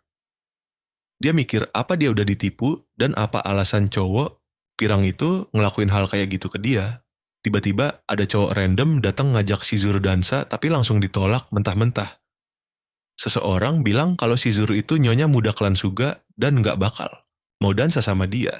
Semua cowok yang ngajak dia pasti ditolak. Bahkan pewaris keluarga Katagiri aja dicuekin sama dia. Tepat pas cowok itu lagi mikir pria macam apa yang bakal diterima dia langsung dibuat shock berat. Temennya nunjuk ke arah pemandangan yang bikin seluruh aula kaget, bukan main Shizuru dengan santainya ngajak Hiroto Yaimore dansa bareng. Sementara itu, Jo pergi dari pesta dan masuk ke limusinnya. Dia nyuruh pengawalnya buat pastiin nggak ada yang mendekat. Mereka nurut dan Suma pun melaju pergi. Para pengawal jadi penasaran apa yang dilakuin Jo sama orang lain secara rahasia. Mereka sering Dengar rumor kalau pengawal Joe sering kehilangan nyawa mereka dan nggak bisa ngenalin keluarga mereka lagi. Katanya pengawal selalu diganti setiap hari dan yang terakhir tiba-tiba ngilang gitu aja. Suma ditampar dan diomeli habis-habisan karena berani pegang tangan wanita lain di depan Setsu. Pria itu minta maaf, tapi seorang pria dengan cincin emas ngelepasin energi spiritualnya. Dia bilang, cuman ngebiarin Suma hidup karena masih ada sedikit manfaatnya. Tapi kalau dia gagal ngelakuin tugas sepele yang bakal dikasih, dia bakal langsung dihabisi. Inilah Sumajo yang asli keturunan klan yang sah bukan penipu yang datang ke pesta tadi. Tuan Joe yang asli keluar dari mobil dan nyuruh dua pengawal ngikutin dia ke aula. Para pengawal sadar kalau rumor itu emang bener karena cuma satu orang yang keluar dari mobil bareng Suma. Mereka jadi bertanya-tanya, apa yang terjadi di dalam limusin dan kita lihat Joe palsu udah diikat rapat dan nggak bisa gerak di kursi belakang. Balik ke pesta Joe asli minta maaf ke Setsu karena ada urusan mendadak yang harus dia urus. Dia ngelihat Shizuru Suga lagi dansa sama seorang pria dan nggak percaya sama sekali. Lagian dia belum pernah ngelihat pria yang lagi dansa sama dia sekarang. Mereka saling menatap seolah jatuh cinta sampai karakter utama narik dia lebih deket dan dipuji jago dansa. Cewek itu bilang buat jual pil Zuyan ke klan Hashisu dia. Nah sampai di sini dulu ya, kalian pasti penasaran kan? Sini kumpul kita lihat aksi tokoh utama kita. Pemilik asli tubuhnya jago dansa dan berkat tahap kultivasi kedua, keseimbangannya jadi super sempurna. Nana lalu bertanya apa Setsu tidak tahu soal bakat dansa gila cowok itu. Setsu membalas sekeren apapun dansanya dia tetap cuman rakyat jelata. Nana sadar cewek itu mengawasi semuanya. Jomore juga melihat Yamore punya bakat dansa yang luar biasa. Suma memberitahu Nana bahwa dia baru bertemu Heroto. Nana kaget dengan kekuatan klan Ama masa dia gagal melacak masa lalu anak buangan itu. Suma beralasan mereka tak ingin bikin masalah di kota Naomi karena itu wilayah klan Hoshisu. Nana masa bodoh soal caranya. Intinya, bakat alkimia Heroto sangat luar biasa. Dia cuma ingin mengikat potensi cowok itu demi masa depan klannya. Dia tidak mau membiarkannya bebas berkeliaran lagi. Suma merasa diancam dan andai Setsu tak ada di sana dia pasti sudah menyingkirkannya sejak lama. Dia lalu memikirkan cara menghabisi sampah bernama Heroto Yamore itu. Para tamu mulai bergosip tokoh utama kita mengganggu mantan istrinya yang langsung bilang akan pergi saat itu juga. Cewek itu menghampiri Yamore sok tahu menebak isi pikirannya. Dengan sangat percaya diri, dia bilang usaha mendekatinya itu percuma dan buang waktu saja. Tokoh utama kita bingung cewek rambut biru ini ngelantur apa. Si cewek kesal mengira meracik pil tidak akan membuatnya kaya cuma cukup buat makan. Pahlawan kita lalu minum anggurnya dengan santai tanpa menjawab. Saat cewek itu menyuruhnya fokus pada diri sendiri, Heroto langsung ngegas nanya siapa yang dia maksud. Cewek itu bilang ci spiritual yang dia keluarkan itu tidak disengaja. Dia cuma tidak bisa mengendalikannya. Cewek itu kaget setengah mati heran dari mana dia tahu. MC memperingatkan, memaksakan kultivasi memang mempercepat penyerapan, tapi itu bakal menghancurkan tubuhnya. Cewek itu bingung bagaimana manusia biasa bisa tahu. MC bilang dia bisa menyembuhkannya, tapi si cewek jelas menolak percaya omong kosong itu. Heroto lalu. Perhatikan baik-baik bagian ini. Heroto membiarkannya percaya apa saja dan tak peduli jika tubuhnya hancur. Lagi pula, waktu cewek itu menipis dan dia cuma ingin bantu lewat kesepakatan bisnis. Dia punya satu syarat dan ingin menanyakan sesuatu pada Joe. Saat MC membisikkan keinginannya si cowok cemburu mengawasi dari jauh dengan penuh amarah. Pesta pun berakhir semua pasangan pergi menuju mobil masing-masing. Nana mengejar mereka berdua yang pulang bareng. Dia sangat tertarik dengan pil Zuyuan dan meminta waktu sebentar untuk ngobrol. Melihatnya rela datang. Bicara langsung MC sadar dia pasti menginginkan lebih dari sekadar pil. Nana bilang sang pahlawan dan Suga punya kesamaan. Sejak orang tuanya meninggal, pamannya mulai mengatur seluruh hidupnya. Untungnya dia diakui sebagai kultivator sehingga kekangannya sedikit longgar. Sekarang MCE paham kenapa tubuh cewek itu menghancurkan dirinya sendiri. Ternyata dia menukar jatah umurnya demi fondasi kultivasi tingkat tinggi. Nana menceritakan ini karena dia sudah mencoba segalanya, tapi kondisi Setsu tidak bisa disembuhkan. Persis seperti ibu, Shizuru tidak ada obat yang mempan untuk sang nyonya. Makanya dia memohon bantuan pahlawan kita. Bibi Nana adalah presiden asosiasi pengobatan tradisional dan jauh lebih mempercayai Heroto daripada dokter biasa. Karena dia memang bisa meracik jimat dan pil MCE sadar kultivator bisnis legendaris yang mereka bicarakan ternyata dirinya sendiri, pahlawan kita, lalu membandingkannya dengan benua Rui di mana metode kultivasi masih sangat primitif. Selain itu, Nana juga mengincar pil bawannya dan ingin berbisnis atas nama klan Hoshisu. Berkat kendali sang, bibi keuntungan pil itu melonjak 10 kali lipat. Menurut Suga, bibi resmi meminta bantuan untuk Setsu karena dia gadis rapuh yang baik hati dan sangat layak diselamatkan. Waktu pernikahannya dibatalkan, dia sempat memberontak dan info ini bikin MC kaget. Suma melangkah keluar dari rumah besar itu dan berpapasan dengan bibi Nana. Setelah memberi hormat dia, melihat Yamore dan Shizuru bersamanya. Dia berterima kasih pada pahlawan kita sambil mengulurkan tangan. Katanya, dia bakal senang kalau mereka bertemu lagi.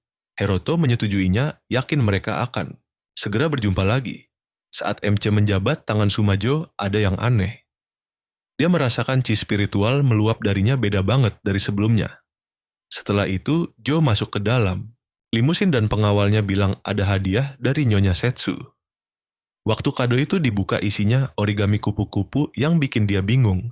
Masa bodoh, dia menyuruh Suma palsu untuk menyimpannya dan dilarang membuka tanpa izin. Dia merasa Heroto masih sampah seperti dulu. Cincinnya dipakai dan kilat langsung memancar. Lalu dia bilang semua orang yang dekat dengan MC bakal mati di tangannya. Kaget kan? Nah, si penipu memegang kotak origami yang menyala hijau. Dan asiknya ternyata MC kita menguping semuanya dari awal. Adegan beralih ke Nana yang asik meneliti bunga. Tiba-tiba ada yang muncul mengalihkan perhatiannya, membuatnya refleks berbalik. Seorang pria dengan chi spiritual yang memancar. Berkata dia sudah menduga insting tajam sang jenius sekte 100 herbal. Meski terluka parah dan kultivasinya hancur, kemampuannya merasakan chi spiritual ternyata masih sangat tajam. Seperti dulu. Nana bertanya siapa biksu kultivator yang mendadak muncul ini. Jika dia musuh Nana, berniat langsung kabur. Biksu itu tahu dia pemimpin klan Hoshisu dan sangat yakin. Dia tak akan lari. Seperti pepatah singa memakai kekuatan penuh meski cuma memburu kelinci. Walau kemampuannya menurun, mereka berdua jelas akan bertarung habis-habisan dengan semua kekuatan yang tersisa. Nana sadar musuhnya berhati-hati dan bertanya apa tujuannya. Biksu itu menyuruhnya ikut tanpa perlawanan. Lalu biksu lain muncul dan merasa mematahkan tangan dan kakinya bakal jauh lebih gampang. Nana memegang tanaman berenergi aneh sambil berkata akan melayani mereka dengan baik. Biksu kurus itu langsung menutup hidung dan mulutnya kaget melihat debu ungu melayang. Biksu gemuk menyadari itu racun maut selama Nana menggigit rumput hati hijau di mulutnya efek. Racun itu tidak akan mempan padanya. Trik racun ini mengulur waktu agar dia bisa kabur secepatnya. Tapi tiba-tiba bayangan hitam bermata merah melesat dengan gila ke arahnya dan menangkapnya. Gawat, pria berjas itu ternyata anggota sekte bayangan rahasia. Pria itu mengakui dari sekte bayangan tersembunyi dan dialah yang sudah menghancurkan sekte 100 herbal dulu. Nana membalas kalau waktu mereka belum tiba dan mustahil menampakkan diri sekarang. Waktu melihat wajahnya, Nana syok berat. Itu Amajo dengan wajah Yamore berniat menghabisi pemimpin klan Hoshisu. Di tempat lain, para penjaga sedang istirahat ganti shift. Mereka ribut, mikirin makan apa dan apa yang Tuan Jo inginkan buat makan malam. Keluar kamar MC memakai teknik langkah awan bayangan. Dia menyelinap ke kamar Amajo membawa kupu-kupu hijau dan melepaskannya untuk melacak keberadaan targetnya. Kosong, pria itu tak ada di sana. Sementara itu Jo palsu lagi enak-enakan makan mie instan sambil nonton. Dia marah banget, harus menahan. Nasib sial ini cuma karena wajahnya mirip Sumajo. Dia teringat ancaman Jo asli kalau penyamaran ini terbongkar. Dia cuma barang palsu yang dibiarkan hidup olehnya, dan tidak akan pernah diakui dunia. Kesal dia masa bodoh dengan perintah dan nekat membuka kotak itu. Saat dibuka, origami kupu-kupu hijau langsung terbang mengitari ruangan. Si penipu bingung melihatnya lalu MC mendadak muncul di belakangnya. MC bertanya apa dia mengenalinya dan kini paham kenapa tak ada chi spiritual. Mendekat MC menyebutnya cuma barang palsu dan menanyakan Joe asli. Di tempat lain, sekelompok figuran menunggu MC muncul sementara dia asik berjalan memikirkan eksistensi wadah spiritual di dunia ini. Hal itu. Jadi apa kesimpulan kita? Ada sosok super kuat di belakang mereka. Di dunia, dengan energi lemah menciptakan wadah spiritual itu mustahil, ceritanya makin gila kan? Sini ngumpul kita bakal lihat gimana cerita ini makin gila. Setelah urusan ini beres, dia bakal cari sumber energi Ryuja secepatnya buat naik level. Para preman menyudutkannya mengeluh karena disuruh menunggu terlalu lama. Mereka bilang ada yang bayar mahal buat menghabisi dia dan niatnya sih mau main-main dulu. Tapi baru juga ditatap tajam sama karakter utama kita, mereka langsung gemetaran. Bos preman itu menyuruh anak buahnya maju dan mereka pun nekat berlari ke arah Hiroto dengan senjata di tangan. Si bos ini pede banget nggak bakal kalah. Lagi pula dia bawa pasukan paling elit dan jagoan buat tugas ini. Tapi dalam sekejap, mereka semua terhempas oleh serangan pahlawan kita. Si bos langsung cenggo melihat kekuatan monsternya. Karakter utama kita melayangkan satu pukulan berlapis aura dan bikin musuh lain terbang kesakitan. Si bos panik mikir ini orang beneran manusia atau bukan sih. Pahlawan kita lalu bertanya siapa yang menyuruh mereka. Sementara itu, di rumah Nana Hashisu, Setsu sedang menyelidiki tempat kejadian perkara bersama para penjaganya.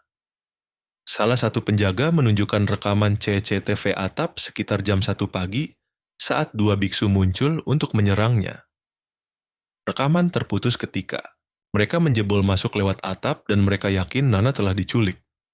Ada 3 penjahat di sana dan wajah salah satunya tertangkap kamera dengan sangat jelas. Penjaga itu bilang dia ada di pesta waktu itu dan orang itu adalah Yamari Hiroto. Setsu tentu saja kaget bukan main. Dia langsung ambil mobil dan ponsel berisi bukti video itu lalu tancap gas ke sebuah rumah. Seseorang memberinya alamat dan dia langsung meluncur ke lokasi tersebut.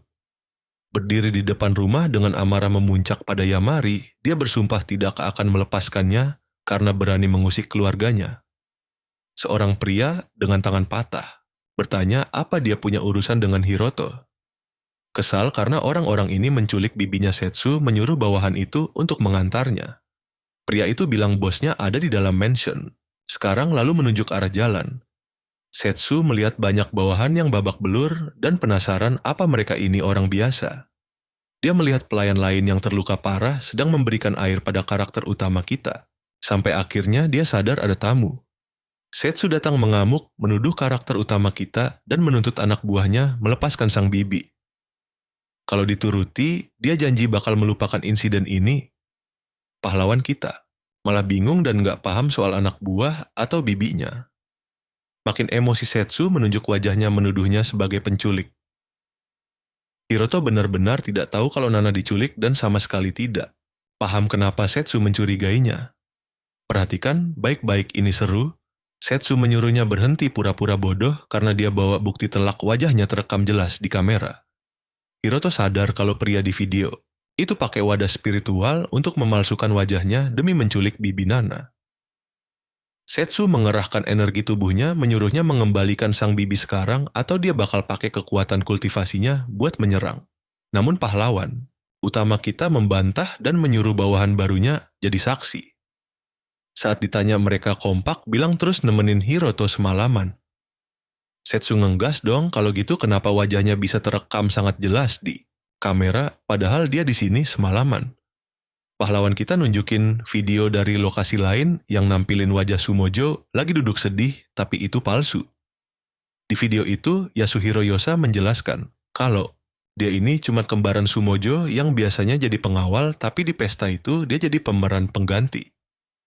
Dia ngaku pakai cincin buat meniru wajah orang dan cuma muncul sesekali. Setsu langsung syok tahu dia punya kekuatan ganti wajah. Karakter utama kita menjelaskan itu ulah wadah spiritual dengan fungsi transformasi. Dia sampai melongo sadar Suma punya barang.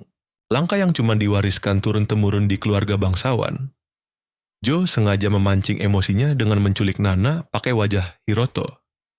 Dengan begitu, dia bisa menuduhnya dengan mudah lalu menyingkirkan Hiroto demi mendapatkan Setsu.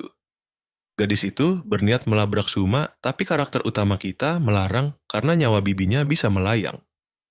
Frustrasi, dia nanya terus harus gimana, apa cuma diam saja, dan nggak ngapa-ngapain. Santai pahlawan kita punya trik jitu buat ngebalik keadaan bikin Joe menggali kuburannya sendiri.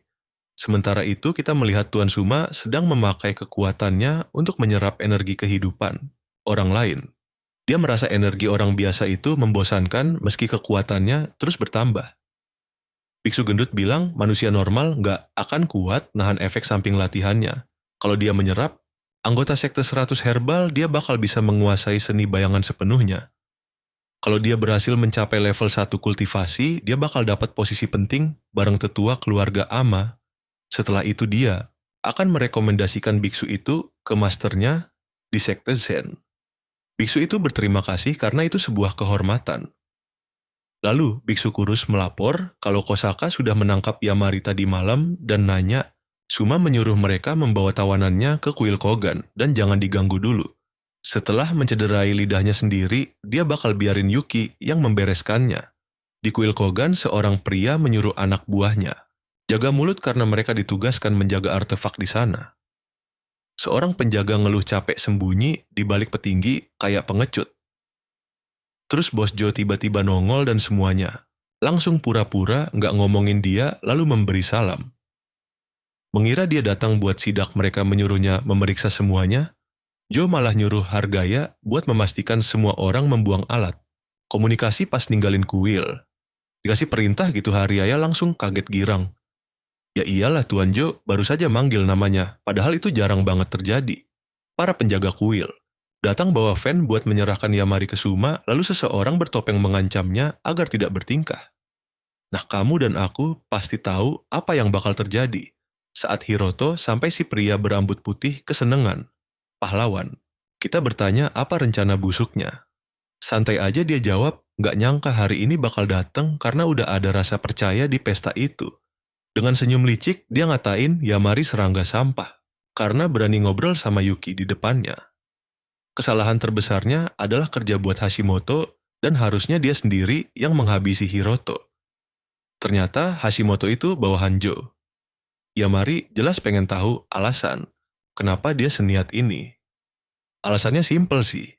Dia mantan tunangan Yuki dan itu bikin egonya terluka.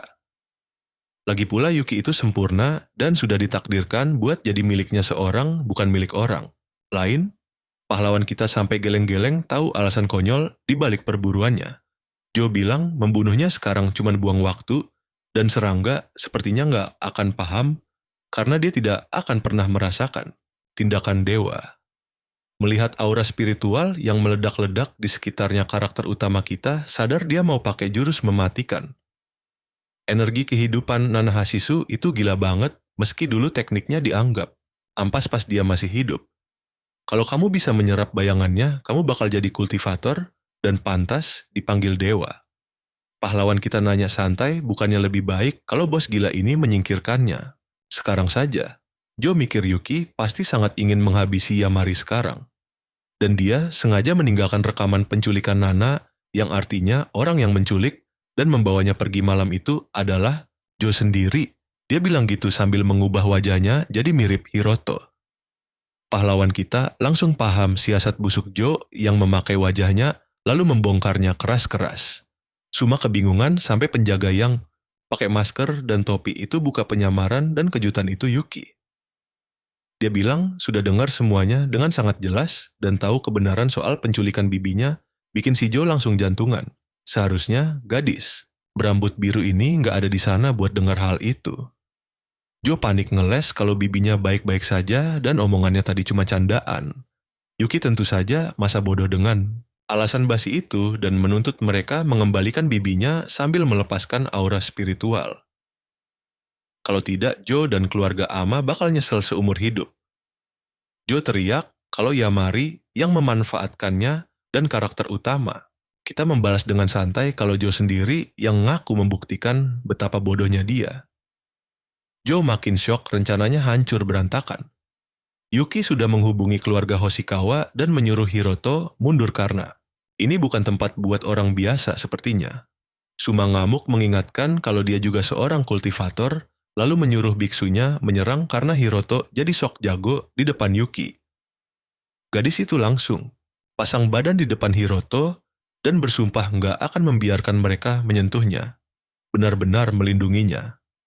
Kedua biksu itu mulai menyalurkan energi dan Suma menyuruh Yuki mendengarkan baik-baik kata-katanya. Ini, dia mengancam kalau Yuki berani ikut campur, dia bakal menelepon dan menghabisi nyawa bibinya detik itu juga. Jadi, kamu dan aku jadi saksi apa dia bakal milih nyawa Yamari atau keluarganya. Sini ngumpul kita bakal nonton aksi gila. Hiroto menyuruh Setsu tenang karena bibi Nana sudah berhasil diselamatkan. Suma kaget setengah mati. Karakter utama kita melewati semua penjaga dan menyelamatkan wanita itu. Harusnya itu mustahil. Melihat rekaman penyelamatan itu, dia sama sekali tidak percaya. 15 menit sebelumnya di kuil Kogan di jalur pegunungan. Kita melihat semua yang sebenarnya terjadi saat itu. Para penjaga berkumpul bersama Nana. Perintah Joe jelas mereka dilarang bergerak sampai dipanggil. Dia lalu melihat sekeliling memastikan tidak ada yang mengikuti dan menerima pesan dari penjaganya yang telah berkhianat dan membocorkan semuanya pada Yamemori. Hiroto dan Yuki jadi sangat penasaran apa karakter utama sudah memprediksi semua ini. Dia menyelamatkan bibinya secepat kilat.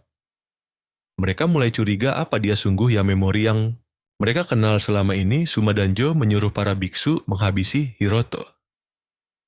Mereka langsung menyerbu Yuki ikut maju menyerang, tapi biksu itu mengaktifkan mantra. Lengan mana merah muda menangkap tangan, dan kakinya membuatnya lumpuh total. Saat dia terjebak dan tak berdaya, Joe menyuruhnya menonton kematian tragis Yamemori. Gadis itu ketakutan melihat para biksu mengejar pahlawan kita, menyadarkan Yuki bahwa dia gagal melindungi siapapun. Dia mulai menyalahkan dirinya sendiri karena meremehkan Imajo. Tepat pada detik itu, pahlawan kita dengan santai menghindari pukulan gabungan para biksu yang menyerangnya dengan kekuatan penuh. Dia menendang wajah satu biksu dan membanting yang lain ke tanah. Sekuat tenaga Yuki kaget melihat kekuatan asli Hiroto Yamemori. Biksu yang terlempar itu berputar di udara bangkit lalu membuang jimat pengganti miliknya. Mendadak protagonis kita muncul di belakangnya layaknya monster sungguhan bersiap melayangkan pukulan lagi. Melihat kecepatan gilanya Suma langsung berpikir mustahil ada manusia secepat itu. Dia baru sadar Yamemori adalah seorang kultivator saat melihat aura spiritualnya meledak keluar dengan dahsyat. Saat itulah Yuki yakin dia beneran kultivator. Pahlawan kita memang sudah lama ingin bertemu dengannya. Bagaimanapun dia mengirim anak buahnya untuk menyerang karakter utama. Dia merencanakan pembunuhan menggunakan Hashimoto Akimasa, menculik temannya, dan bahkan nekat menyerang peliharaannya. Dia ingat seseorang pernah bilang kalau pria ini sangat mengganggu seperti lalat. Makanya pahlawan kita ingin menghabisinya secepat mungkin, karena karakter utama kita adalah kultivator yang sangat kuat. Suma terpaksa memakai jurus mematikan yang tidak pernah dia rencanakan karena bayarannya sangat mahal. Coba perhatikan adegan ini dengan saksama. Sesosok raksasa dari energi spiritual mulai terbentuk mengelilinginya dengan mengerikan. Kedua, biksu yang tumbang tadi langsung ditelan oleh energi ungu aneh itu. Pahlawan kita tahu teknik transmisi membuat manusia di dunia ini mengembangkan metode seperti milik Joe. Para biksu tidak berguna itu. Menjadi korbannya karena Joe ingin bertambah kuat. Dia menyerap kultivator untuk meningkatkan teknik bayangannya. Menyerap satu saja sudah memperkuatnya, tapi menyerap dua sekaligus bakal membawanya ke level yang jauh berbeda. Setelah menyerap nyawa para biksu yang kini terkapar kering di tanah, tingkat kultivasinya langsung naik drastis. Pahlawan kita cukup kaget. Dia bisa menyerap kultivasi 2 orang sekaligus. Dan bertambah sekuat ini, monster di sekelilingnya membuka mata dan terus membesar memancarkan energi sangat gila. Suma lalu sesumbar kalau Yamemori akan menjadi korban selanjutnya yang dia serap. Setsu sungguh meremehkan Tuan Joe dan tidak menyangka dia punya kekuatan sebesar itu.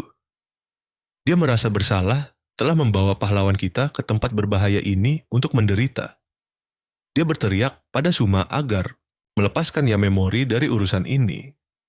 Lagi pula, masalah utamanya adalah dengan dirinya. Kesal setengah mati, dia marah karena Setsu terus melindungi sampah itu. Dia mulai melepaskan lebih banyak kekuatan spiritual dan monster di belakangnya makin membesar dan memancarkan tekanan mematikan. Dia menerjang ke arah Hiroto berniat mengirimnya langsung ke neraka. Dia sangat murka padanya saat dia mengayunkan cakar energi raksasa itu. Untuk menyerang Setsu, menjerit menyuruh pahlawan kita lari.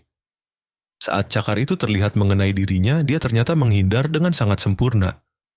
Dia berdiri di sebelah Setsu dan melepaskan energi spiritualnya, menciptakan perisai untuk mereka berdua. Dengan chi spiritual merah muda di tangannya, musuh Nangamuk serangannya bisa dihindari.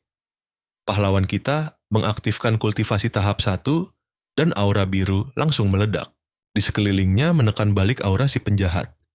Pemuda itu bilang tekniknya sama sekali tidak mengesankan. Setsu menyadari Hiroto jauh lebih kuat dari Tuan Ima dan tekanan energi di udara membuat napasnya sesak. Pahlawan kita melesat ke arah target dan menendang dadanya sekuat tenaga mengalirkan energi yang membuat serangannya makin menghancurkan. Terluka dan murka, dia menyuruh monster chi spiritualnya menyerang. Balik, kalian pasti mikir pahlawan kita bakal kesusahan kan? Tunggu aja makhluk chi spiritual itu menerjang Hiroto dengan membabi buta. Si penjahat berteriak histeris saat menyerang mencoba melenyapkannya untuk selamanya. Ledakan energi merah muda menghantam pahlawan kita, tapi dia merespons dengan menciptakan perisai chi. Joe melihatnya menggunakan tahap 2 untuk bertahan dan langsung mengejeknya sebagai produk gagal yang akan segera diserap oleh teknik bayangannya. Pahlawan kita merentangkan tangan menahan pukulan gila dari musuhnya. Setelah berhasil melewati serangan itu, dia melesat maju dengan tinju maut dan berkata bahwa teknik bayangan tidak ada gunanya melawan kekuatan absolut. Protagonis kita menghantam tanah dengan tinju berlapis energi super besar sampai tanahnya retak. Dia bilang dia sudah menangkap Tuan Suma dan menarik makhluk energi bermata satu dari dalam tanah. Dia tahu teknik bayangan menggunakan parasit yang memakan energi inangnya dan dia berhasil menangkap parasit itu. Dia langsung menghancurkannya di tangannya. Akibatnya, si penjahat melemah, kehilangan teknik bayangannya, dan kesakitan parah. Terkapar di tanah dengan amarah si penjahat tidak habis pikir bagaimana seorang bangsawan bisa dikalahkan. Dia berteriak. Padanya jangan sombong sudah mengalahkan keturunan keluarga Amiya karena kakeknya masih hidup. Kalau Hiroto menghabisi Joe, sekte bayangan tersembunyi akan mengirim pembunuh bayaran untuk mengulitinya. Protagonis kita baru sadar ternyata ada sekte kultivator juga di dunia ini termasuk sekte bayangan itu. Dengan panik, si penjahat bertanya apa Yamemori tahu arti ancaman itu. Mengatainya tidak lebih dari babi tidak berguna. Hiroto berjalan mendekat tanpa bicara sepatah kata pun sementara dia berteriak kalau membunuhnya hanya akan membawa bencana hidup. Terkapar tak berdaya, dia menjadi semakin ketakutan setengah mati bertanya kenapa Yamemori semakin mendekatinya. Dia bersumpah klannya akan memburu dan membunuhnya memohon padanya untuk berhenti sekarang juga. Dia berjanji jika pemuda itu melepaskannya hari ini, keselamatannya akan terjamin dan dia minta maaf atas apa yang dia lakukan pada Hiroto. Dia mulai memohon ampun tapi pahlawan kita bilang semuanya berakhir sekarang. Dia melayangkan tinju brutal yang menghempaskannya ke dalam tanah dan menciptakan gelombang kejut dahsyat yang menyapu Setsu. Dengan tatapan mengerikan, dia menghabisi Sumajo yang hancur lebur di tanah tanpa ampun. Pahlawan kita bilang semuanya sudah selesai dan dia dapat kabar Nana sudah selamat dan kembali. Setsu berterima kasih dan mengaku mengira dia cuma orang biasa selama ini bukan kultivator dewa. Dia sadar bahwa pada akhirnya dialah yang tidak tahu apapun. Pahlawan kita bilang meski Setsu tidak datang, dia sudah siap menghajar penjahat itu sendirian. Dia mengambil wadah spiritual Mima yang terlihat cukup kasar dan jelas sekali itu dibuat oleh kultivator tahap 4. Wanita itu bertanya kenapa dia ditendang dari klan kalau dia sekuat itu. Dia bahkan bisa jadi kepala keluarga pahlawan. Kita bilang dia tidak ada urusan lagi dengan keluarga itu dan merasa dirinya belum terlalu kuat karena belum mencapai tahap ketiga. Gadis itu mengincar tahap kultivasi tersebut agar bisa kabur dari keluarga Amitani dan menjadi kultivator resmi yang bebas. Sesuai janjinya, Yamemori akan memperbaiki masalah pada tubuh Setsu yang hampir saja meledak. Dia menunjukkan sebuah pil penyebar yang akan melepaskan energi yang terjebak dan menghancurkan tubuhnya. Saat mendengar tentang pelepasan energi, dia khawatir apakah dia akan kehilangan seluruh kemampuan kultivasinya dan kembali lemah. Dia bilang metode kultivasinya sangat rumit, gagal berkembang, dan malah memperpendek umurnya. Tapi kalau pahlawan kita melakukan ini dan dia meminum pilnya, dia akan menjadi manusia biasa lagi. Hiroto menolak pemikiran itu, bilang ini bagian dari kesepakatan mereka selanjutnya, lalu bertanya apa dia ingin tahu kultivasi yang sebenarnya. Setelah obrolan itu, gadis itu mengetuk pintu kamarnya dengan tersipu malu, membawa semua barang sesuai permintaan untuk menginap sebentar. Kalian dan aku pasti tahu apa yang terjadi selanjutnya kan? Saat pemuda itu bingung kenapa wajahnya merah, dia langsung masuk. Teman-teman, ayo kita lanjut lagi. Dia bertanya apa MC kita bakal pergi jauh lagi. Pahlawan kita belum yakin dan sekarang malah berdiri santai di depan taman bunga ajaib yang dia tanam. Nanti kalau urusan dengan keluarga Ama beres, dia bakal pergi ke Ryuja buat mencari mata air spiritual itu. Energi dari rumput hati perak ini ternyata luar biasa lembut dan berlatih di dekatnya pasti sangat bagus buat tubuh Setsu. Tiba-tiba anak anjing peliharaannya muncul dan MC bilang kalau dia bakal ngajarin teknik kultivasi yang bener. Selama dia pergi nanti dia ingin Setsu buat bantu menjaga anjing ini di tamannya.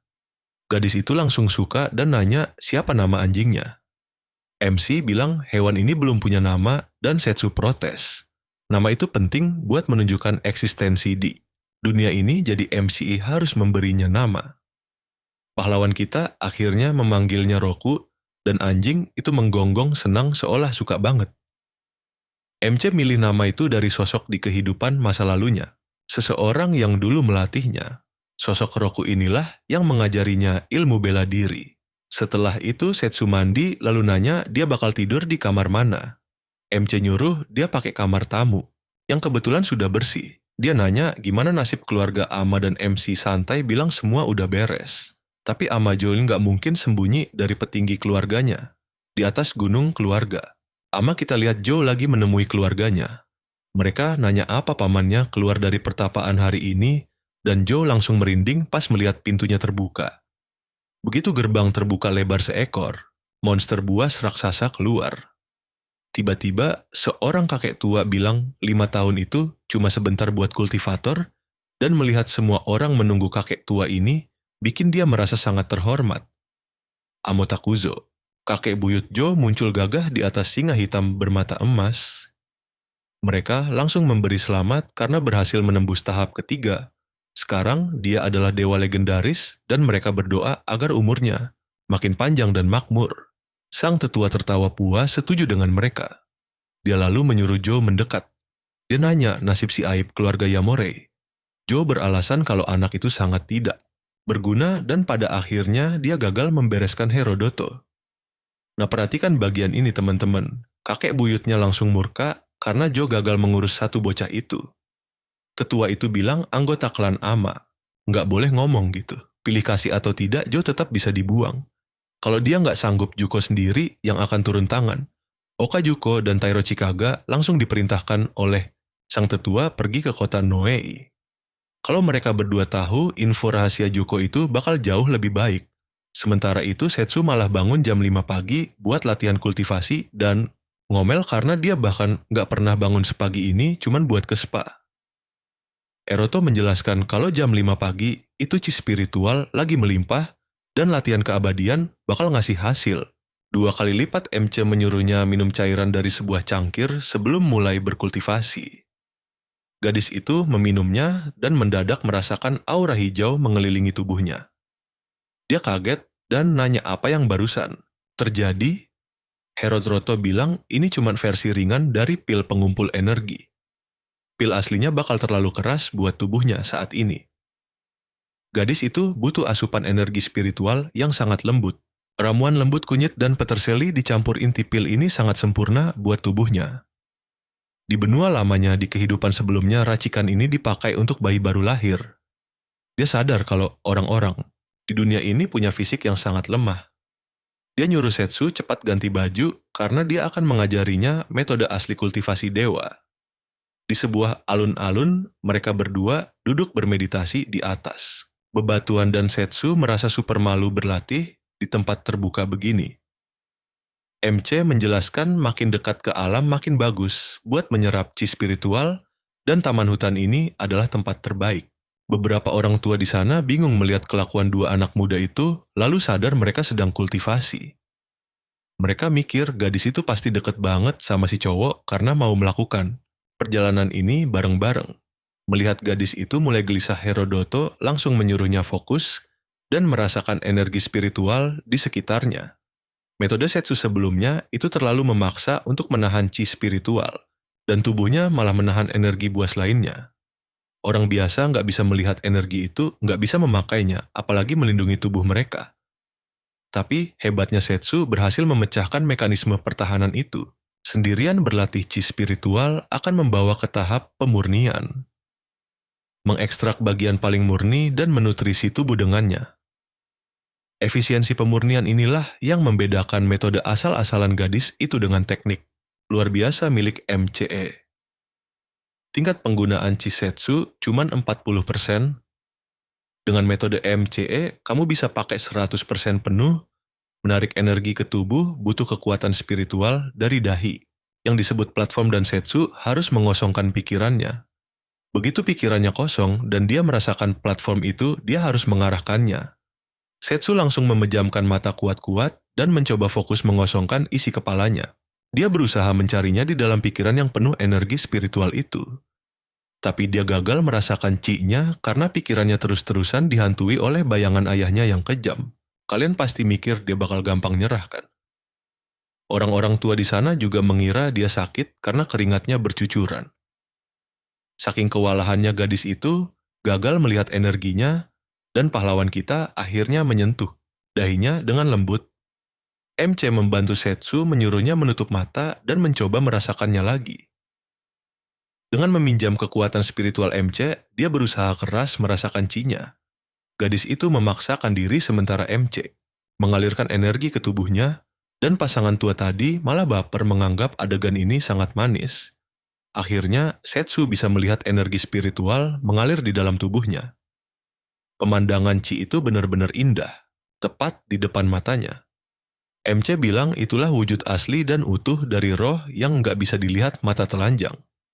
MC lalu memutus koneksinya dan bilang latihannya cukup sampai di sini, untuk hari pertama. Dia butuh merasakan dan memandu chi-nya lebih sering lagi. Dengan begitu, dia bisa menembus tahap pertama kultivasi dewa. Mereka berdua pulang dan saat sedang berendam di bak mandi, Setsu teringat sentuhan lembut MC di dahinya dan merasa sangat kesal. Kesal karena fokusnya harusnya cuma masuk ke tahap pertama kultivasi bukan mikirin cowok. Dia pun berusaha keras menepis semua pikiran anehnya. Seminggu kemudian, MCE tiba di lokasi info dari si kepala ular agak ragu apa ini tempat yang benar. Dalam seminggu, Ning sudah bisa merasakan chi dan bantuan pil energinya. Cukup untuk menembus tahap awal. Dengan kekuatannya, sekarang dia pasti aman menjaga rumah sendirian. Jadi MCE pergi tanpa beban dan langsung melihat kendaraan yang disiapkan si kepala ular.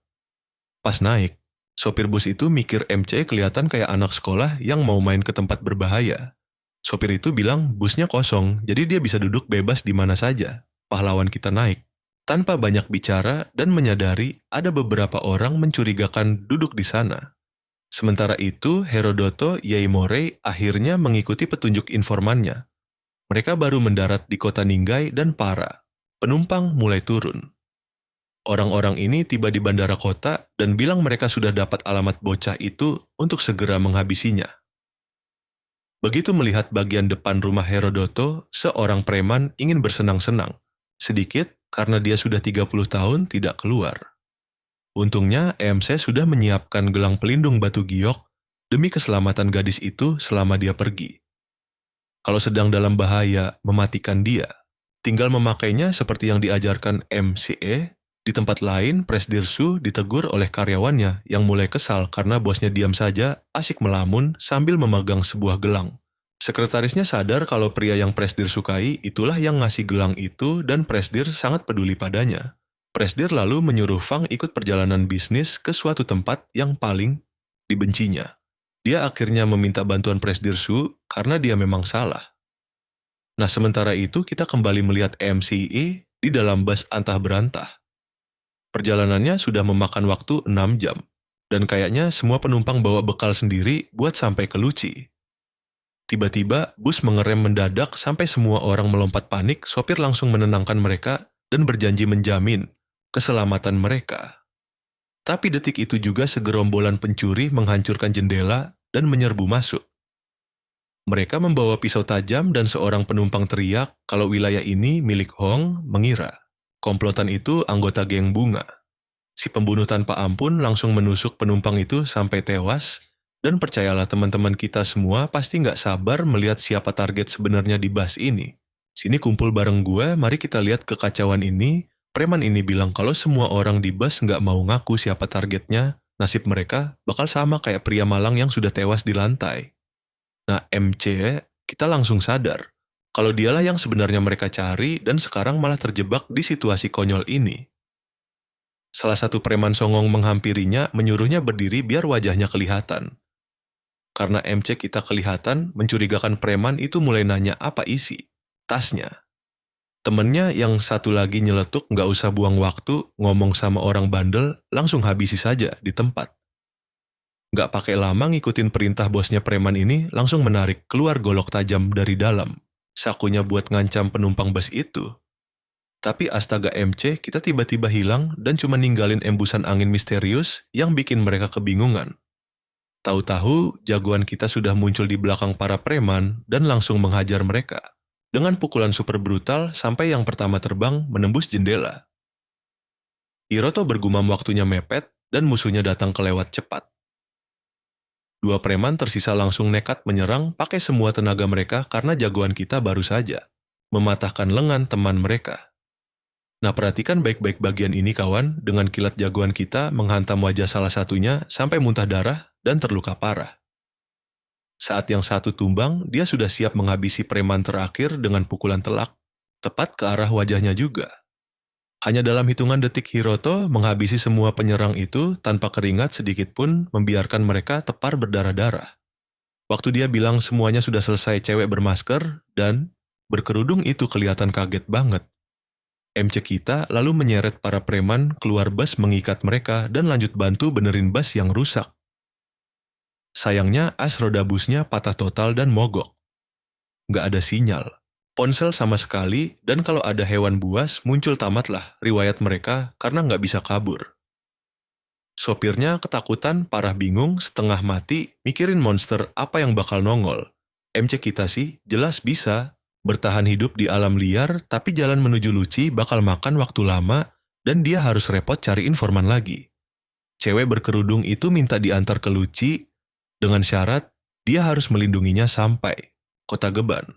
Hiroto langsung menolak mentah-mentah, tapi cewek itu nyuruh dia mikir 2 kali. Soalnya tanpa dia Hiroto nggak bakal bisa nemuin Luci. Jagoan kita sadar komplotan tadi mengejar si cewek gara-gara isi koper miliknya. Dia nanya apa yang bikin cewek ini pede banget nawar ke orang yang lagi diburu. Cewek itu mengangguk paham tapi nyuruh dia nunggu sebentar.